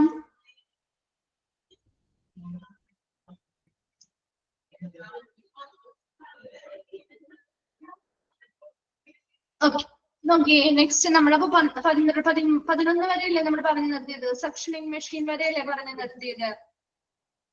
ഓക്കെ, നെക്സ്റ്റ് വരുന്നതാണ് ഫ്ലോ മീറ്റർ. ഫ്ലോ മീറ്റർ നോക്കിയേ. A device controls and gauges the flow of a fluid and gas. Then എന്താണ് ഒരു ഡിവൈസ്? ഈ ഒരു ഡിവൈസ് കണ്ടിട്ടുണ്ടോ എവിടെയെങ്കിലും? കണ്ടിട്ടുണ്ടോ? കണ്ടിട്ടില്ല? ഹോസ്പിറ്റലിൽ ചിലപ്പോ ഓക്സിജൻ സിലിണ്ടേഴ്സിന്റെ ഒക്കെ മുകളിൽ കണ്ടിട്ടുണ്ടോ? കണ്ടിട്ടുണ്ട് അല്ലെ? ചിലര് കണ്ടിട്ടുണ്ട്. ഓക്കെ, നോക്കി. A device controls and gauge ചെയ്യാന്ന് പറഞ്ഞാൽ മെഷർ ചെയ്യുക കേട്ടോ, അളക്കുക. The flow of a fluid and gas. ദ്രാവകത്തിന്റെയും വാതകത്തിന്റെയും ഒക്കെ എന്താണ് ഒഴുക്ക് അല്ലെങ്കിൽ ഫ്ലോ അല്ലെങ്കിൽ ഒഴുക്കിനെ നിയന്ത്രിക്കാനും മെഷർ ചെയ്യുക അല്ലെങ്കിൽ അളക്കുന്നതിന് വേണ്ടിയും യൂസ് ചെയ്യുന്ന ഒരു ഉപകരണമാണ് നമ്മൾ ഈ പറയുന്ന ഫ്ലോ മീറ്റർ എന്ന് പറയുന്നത്. നിങ്ങൾ കൂടുതലും ഓക്സിജൻ സിലിണ്ടറുകൾ അല്ലെങ്കിൽ അനസ്തെറ്റിക് ഗ്യാസ് മെഷീൻസ് മുതലായവയിലൊക്കെയാണ് ഇത് കൂടുതലും കാണുന്നത്. It is the flow meter that gases by speed of flow based on the viscosity and density. ആ ഒരു മെഷീനിലുള്ള അതിലുള്ള ഗ്യാസിന്റെ അല്ലെങ്കിൽ അവിടുത്തെ ദ്രാവകത്തിന്റെ വിസ്കോസിറ്റി ആൻഡ് ഡെൻസിറ്റി, അവിടുത്തെ സാന്ദ്രതയും വിസ്കോസിറ്റിയൊക്കെ അനുസരിച്ച് അവിടെ നിന്ന് എത്ര ഫ്ലോയിൽ അല്ലെങ്കിൽ അവിടുത്തെ ആ ഒരു ഒഴുക്ക് നമുക്ക് എത്രത്തോളം നിയന്ത്രിക്കാനും കൺട്രോൾ ചെയ്യാൻ പറ്റും, മെഷർ ചെയ്യാനായിട്ട് ഈ ഒരു ഉപകരണം ഉപയോഗിക്കാം. ഈ അനസ്തെറ്റിക് ഗ്യാസ് മെഷീൻസിലാണെങ്കിലും അല്ലെങ്കിൽ ഓക്സിജൻ സിലിണ്ടറുകളിലൊക്കെ ആണെങ്കിലും അവിടുത്തെ ഗ്യാസിന്റെ അല്ലെങ്കിൽ ആ ഒരു ലിക്വിഡ് എന്താണ് അവിടുത്തെ ആ ഒരു ഫ്ലൂയിഡിന്റെ ഒക്കെ ഫ്ലോ ഒഴുക്ക് എത്രത്തോളം ഉണ്ട് എന്നതൊക്കെ നമുക്ക് കൃത്യമായിട്ട് മെഷർ ചെയ്യാൻ പറ്റും. ഇനി അതിനനുസരിച്ച് നമുക്കത് നിയന്ത്രിക്കണമെങ്കിൽ ഈ ഒരു മെഷീൻ ഉപയോഗിച്ചുകൊണ്ട് നമുക്കത് എന്ത് ചെയ്യാൻ പറ്റും? ഈ ഒരു ഡിവൈസ് ഉപയോഗിച്ചുകൊണ്ട് അത് കൺട്രോൾ ചെയ്യാൻ അല്ലെങ്കിൽ നിയന്ത്രിക്കാനും സാധിക്കും. ഒരുപാട് ഫ്ലോ വേണമെങ്കിൽ അതിനനുസരിച്ച് കൺട്രോൾ ചെയ്ത് കൊടുക്കാം, കുറവാണ് വേണ്ടതെങ്കിൽ അതിനനുസരിച്ച് നമുക്ക് കൺട്രോൾ ചെയ്ത് കൊടുക്കാൻ വേണ്ടി സഹായിക്കുന്ന ഒരു ഉപകരണമാണ് ഫ്ലോ മീറ്റർ എന്ന് പറയുന്നത്. എന്താണ് flow meter? A device control and gauge the flow of a fluid and gas. ഗ്യാസിന്റെയോ ദ്രാവകത്തിന്റെയോ വാതകത്തിന്റെയോ ഒഴുക്ക് നിയന്ത്രിക്കുകയും അളക്കുകയും ചെയ്യാനായിട്ട് ഉപയോഗിക്കുന്ന ഉപകരണമാണ് ഫ്ലോ മീറ്റർ എന്ന് പറയുന്നത്. അനസ്തെറ്റിക് ഗ്യാസ് മെഷീൻസിലൊക്കെ ആണെങ്കിൽ ഈ ഒരു ഫ്ലോ മീറ്റർ എന്തിനു വേണ്ടി ഉപയോഗിക്കുന്നത്? അല്ലെങ്കിൽ നമ്മളൊരു ഓക്സിജൻ സിലിണ്ടറിൽ യൂസ് ചെയ്യുകയാണെങ്കിൽ നിങ്ങൾ ചിന്തിച്ചാൽ മതി, അതിൽ അവിടുത്തെ ആ ഒരു ഗ്യാസിന്റെ അല്ലെങ്കിൽ ആ ഒരു വാതകത്തിന്റെ ഒഴുക്ക് നമുക്ക് നിയന്ത്രിക്കാനും കൃത്യമായിട്ട് അളക്കാനും ഉപയോഗിക്കുന്ന ഒരു ഉപകരണമാണ്. Based of the viscosity and density. അതിലുള്ള ഗ്യാസിന്റെ ആ സാന്ദ്രതയും വിസ്കോസിറ്റിയും അനുസരിച്ച് അതിന്റെ ഒഴുക്ക് എത്രത്തോളം ഉണ്ട്, അത് കൂടുതലായിട്ട് ഫ്ലോ ചെയ്യണോ അല്ലെങ്കിൽ കുറവാണോ കൊടുക്കേണ്ടത് എന്ന രീതിയിൽ നമുക്ക് നിയന്ത്രിക്കാനായിട്ട് ഉപയോഗിക്കുന്ന ഒരു ഉപകരണമാണ് ഫ്ലോ മീറ്റർ എന്ന് പറയുന്നത്. വേഗം ഒന്ന് വായിച്ചു നോക്കിയേ ഫ്ലോ മീറ്റർ.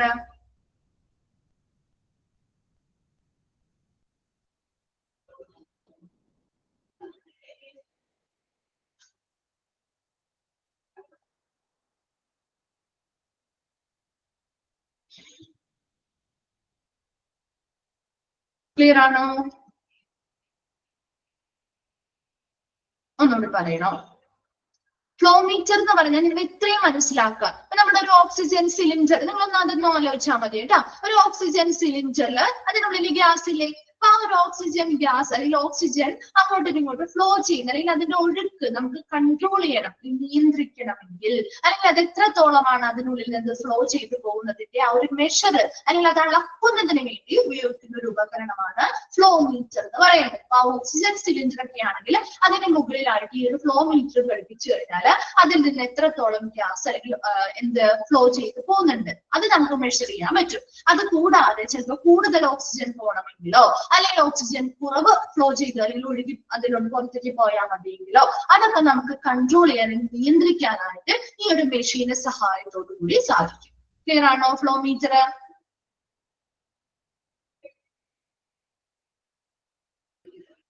ബിസ്മിതൊക്കെ മനസ്സിലായോ?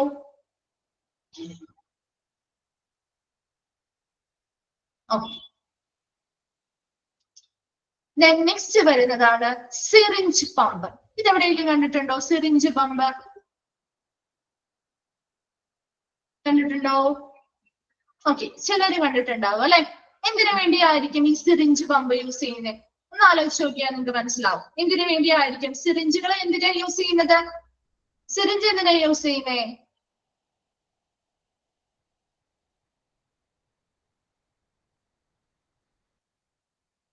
മെഡിസിൻസ് ഒക്കെ ഇൻജെക്ട് ചെയ്യാൻ അല്ലെ. അത് തന്നെയാണ് ഇവിടുത്തെയും യൂസ് അല്ലെ. അത് തന്നെയായിരിക്കുമല്ലോ അല്ലെ. നോക്കിയേ, എന്താണ് നീഡിൽസിനെ നശിപ്പിക്കാൻ. ഓക്കെ, നോക്കിയേ, syringe pump എന്താന്ന് നോക്കിയേ.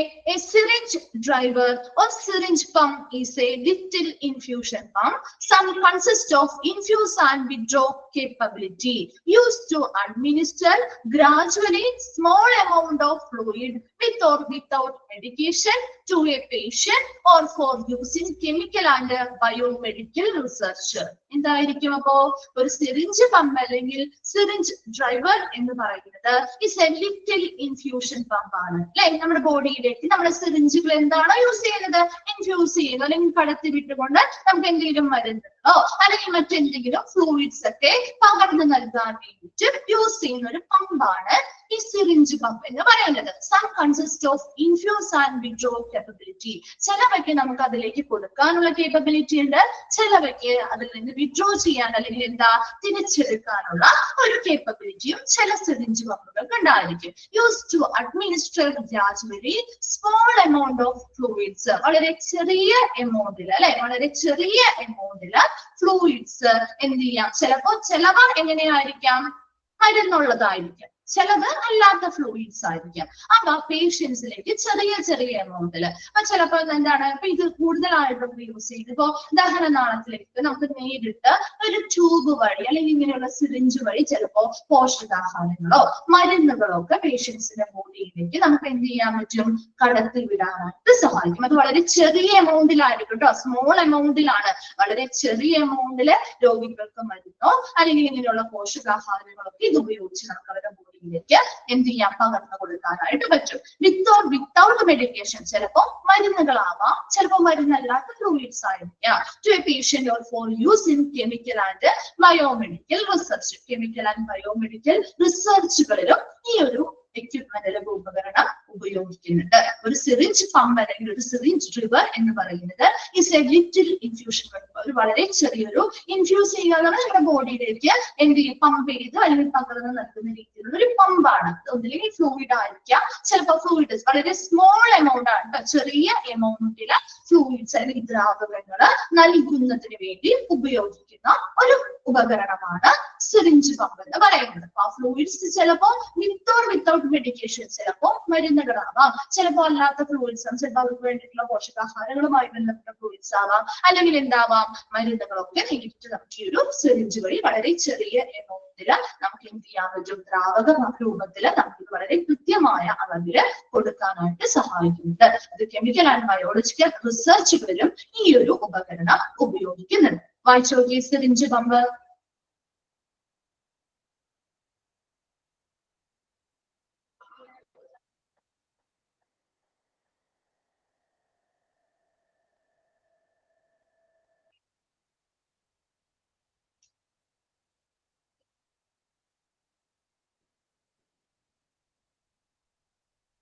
ക്ലിയർ ആണോ? സിറിഞ്ച് പമ്പ് അല്ലെങ്കിൽ സിറിഞ്ച് ഡ്രിവർ എന്ന് പറയുന്നത് ക്ലിയർ ആണോ? ഓക്കെ, നെക്സ്റ്റ് വരുന്നത് സ്റ്റെതസ്കോപ്പ്. ഇത് കണ്ടിട്ടുണ്ടാവുമല്ലോ അല്ലെ. നമ്മൾ ഹോസ്പിറ്റലൊക്കെ ചെല്ലുമ്പോൾ ഡോക്ടേഴ്സ് പരിശോധിക്കുന്ന ആദ്യത്തെ ഉപകരണം അല്ലെ, ആദ്യമായിട്ട് യൂസ് ചെയ്ത് നോക്കുന്ന ഉപകരണമാണ് അല്ലെ. The stethoscope is an auditory medical device for auscultation or listening to the inner sounds of an animal or human body. ഒരു സ്റ്റെതസ്കോപ്പ് എന്ന് പറഞ്ഞാൽ it's an auditory medical device. എന്ന് വെച്ചാൽ എന്താ? ഓഡിറ്ററി എന്ന് പറഞ്ഞാല് ശ്രവണം അല്ലെങ്കിൽ സൗണ്ടിനെ കേന്ദ്രീകരിച്ചിട്ടുള്ള ഒരു മെഡിക്കൽ ഡിവൈസ് ആണ്. ഇവിടെ നമ്മുടെ സൗണ്ട് ആണ് നമ്മൾ എന്ത് ചെയ്യുന്നത്? സൗണ്ട് വെച്ചിട്ടാണ് നമ്മുടെ ഇന്നർ ബോഡി, ഇപ്പൊ ഒരു ഹ്യൂമൻ ബോഡി ആവാം, അല്ലെങ്കിൽ ഒരു അനിമലിന്റെ ബോഡിയുടെ ഉള്ളിലുള്ള അല്ലെ ഇന്നർ സൗണ്ട്സ്, ബോഡിയുടെ ഉള്ളിലുള്ള സൗണ്ട് ഈ ശബ്ദതരംഗങ്ങള് ലിസൺ ചെയ്യുന്ന അല്ലെങ്കിൽ ശ്രവിക്കുന്ന ഒരു ഉപകരണമാണ് സ്റ്റെതസ്കോപ്പ് എന്ന് പറയുന്നത്. ഡോക്ടേഴ്സ് വെച്ച് നോക്കാറില്ലേ? സ്റ്റെതസ്കോപ്പ് വെച്ചിട്ട് നമ്മുടെ ചെസ്റ്റിന്റെ ഭാഗത്ത് അല്ലെങ്കിൽ ബാക്ക് ഭാഗത്തൊക്കെ വെച്ച് നോക്കാറില്ലേ? അവരെന്താണ് ഉദ്ദേശിക്കുന്നത്? അതിനുള്ളിലുള്ള നമ്മുടെ ഹ്യൂമൻ ബോഡിയുടെ ഉള്ളിലുള്ള, അല്ലെങ്കിൽ ഇപ്പൊ അനിമൽസിനെ ആണെങ്കിൽ അനിമൽസിന്റെ ഉള്ളിലുള്ള inner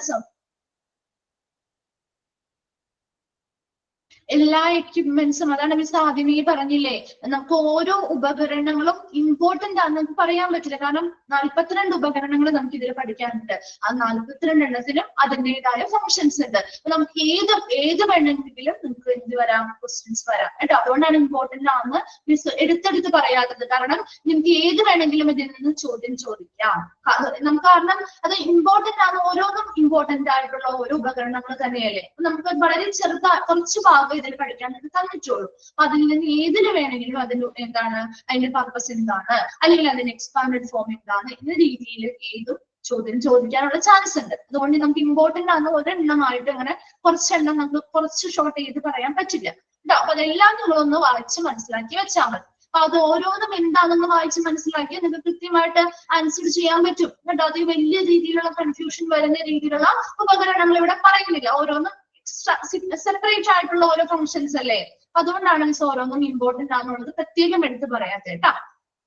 Okay, okay. Stethoscope is an auditory medical device for auscultation. Auscultation എന്ന് പറഞ്ഞാൽ listening to the inner sounds of an animal or human body. ഒരു human body ആവാം, അല്ലെങ്കിൽ ഒരു animal ബോഡിയുടെ ഉള്ളിലുള്ള സൗണ്ടുകൾ ലിസൺ ചെയ്ത് ശ്രവിക്കുന്നതിനെയാണ് നമ്മൾ എന്ത് ചെയ്യുന്നത്, auscultation എന്ന് പറയുന്നത്. അതിനു വേണ്ടി ഉപയോഗിക്കുന്ന ഒരു ഓഡിറ്ററി മെഡിക്കൽ ഡിവൈസ്. ഓഡിറ്ററി എന്ന് പറയുമ്പോൾ തന്നെ നിങ്ങൾ എന്താ, സൗണ്ടുമായിട്ട് റിലേറ്റഡ് ആണ് അല്ലെ. ശ്രവണം അല്ലെങ്കിൽ സൗണ്ടിനെ കേന്ദ്രീകരിച്ചിട്ടുള്ള ഒരു ഉപകരണമാണ് സ്റ്റെതസ്കോപ്പ് എന്ന് പറയുന്നത്. It will have a small disc shaped resonator that is put against the chest and 2 tubes connected to ear pieces. അല്ലെ, ഈ ഒരു പിക്ചർ നിങ്ങൾ ഈ ഒരു സാധനം നമ്മൾ കണ്ടിട്ടുള്ളതാണ് അല്ലെ. നമ്മുടെ ചെസ്റ്റിലേക്ക് വെക്കുന്ന ആ ഒരു ഡിസ്ക് ഷേപ്ഡ് ആയിട്ടുള്ള ഒരു ഭാഗം അല്ലേ, ഈ ഒരു ഭാഗം ആ ചെസ്റ്റിലേക്കൊക്കെ വെക്കുന്ന, അല്ലെങ്കിൽ പുറം ഭാഗത്തൊക്കെ നമ്മുടെ ഡോക്ടർ വെച്ച് നോക്കുന്ന ആ ഒരു ഭാഗത്തെയാണ് നമ്മൾ റെസൊനേറ്റർ, ഡിസ്ക് ഷേപ്ഡ് ആയിട്ടുള്ള റെസൊനേറ്റർ അല്ലെങ്കിൽ പ്രതിധ്വനി എന്ന് പറയുന്നത്. That put against the chest and 2 tubes connected to the earpiece. ഈ ഒരു റെസൊനേറ്ററിൽ നിന്ന് 2 ട്യൂബ് എന്ത് ചെയ്യുന്നു, ഇയർ പീസിലേക്ക് കണക്ട് ചെയ്യുന്നുണ്ട് അല്ലെ. ഡോക്ടറുടെ ചെവിയിൽ വെക്കുന്ന 2 ഭാഗമുണ്ട്. നമ്മുടെ ചെസ്റ്റിലേക്ക് വെച്ച് വെക്കുന്ന ഭാഗത്തെയാണ് റെസൊനേറ്റർ, ഡിസ്ക് ഷേപ്ഡ് ആയിട്ടുള്ള റെസൊനേറ്റർ എന്ന് പറയുന്നത്. അതിലൂടെ സൗണ്ട് എന്തിലെത്തുന്നു, ആ ട്യൂബുകളിലൂടെ ആ ഒരു ഇയർ പീസിലേക്ക് 2 ട്യൂബായിട്ട് ഡിവൈഡ് ചെയ്ത ഇയർ പീസിലേക്ക് ആ ഒരു സൗണ്ട് കേൾക്കാൻ പറ്റും. It is often used to hear the sounds of the lungs and heart. നമുക്ക് ആ ഹേർട്ടിന്റെയും ലെൻസിന്റെയൊക്കെ സൗണ്ട് കേൾക്കാൻ വേണ്ടിയിട്ട് ഉപയോഗിക്കുന്ന ഒരു ഉപകരണമാണ് സ്റ്റെതസ്കോപ്പ്. വേഗം ഒന്ന് വായിച്ചു നോക്കി സ്റ്റെതസ്കോപ്പ്.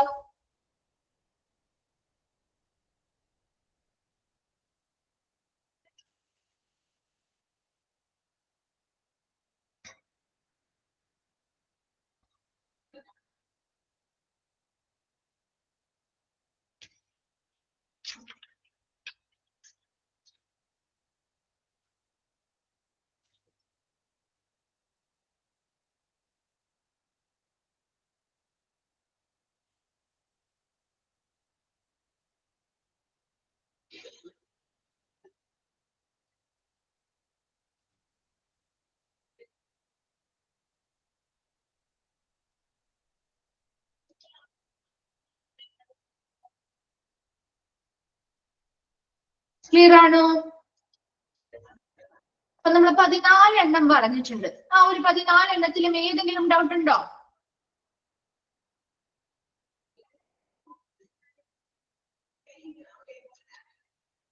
ക്ലിയർ ആണല്ലോ?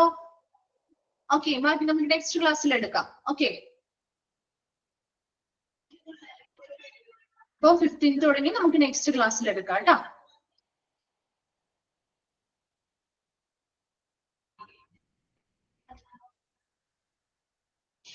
Thank you. Thank you, ma'am.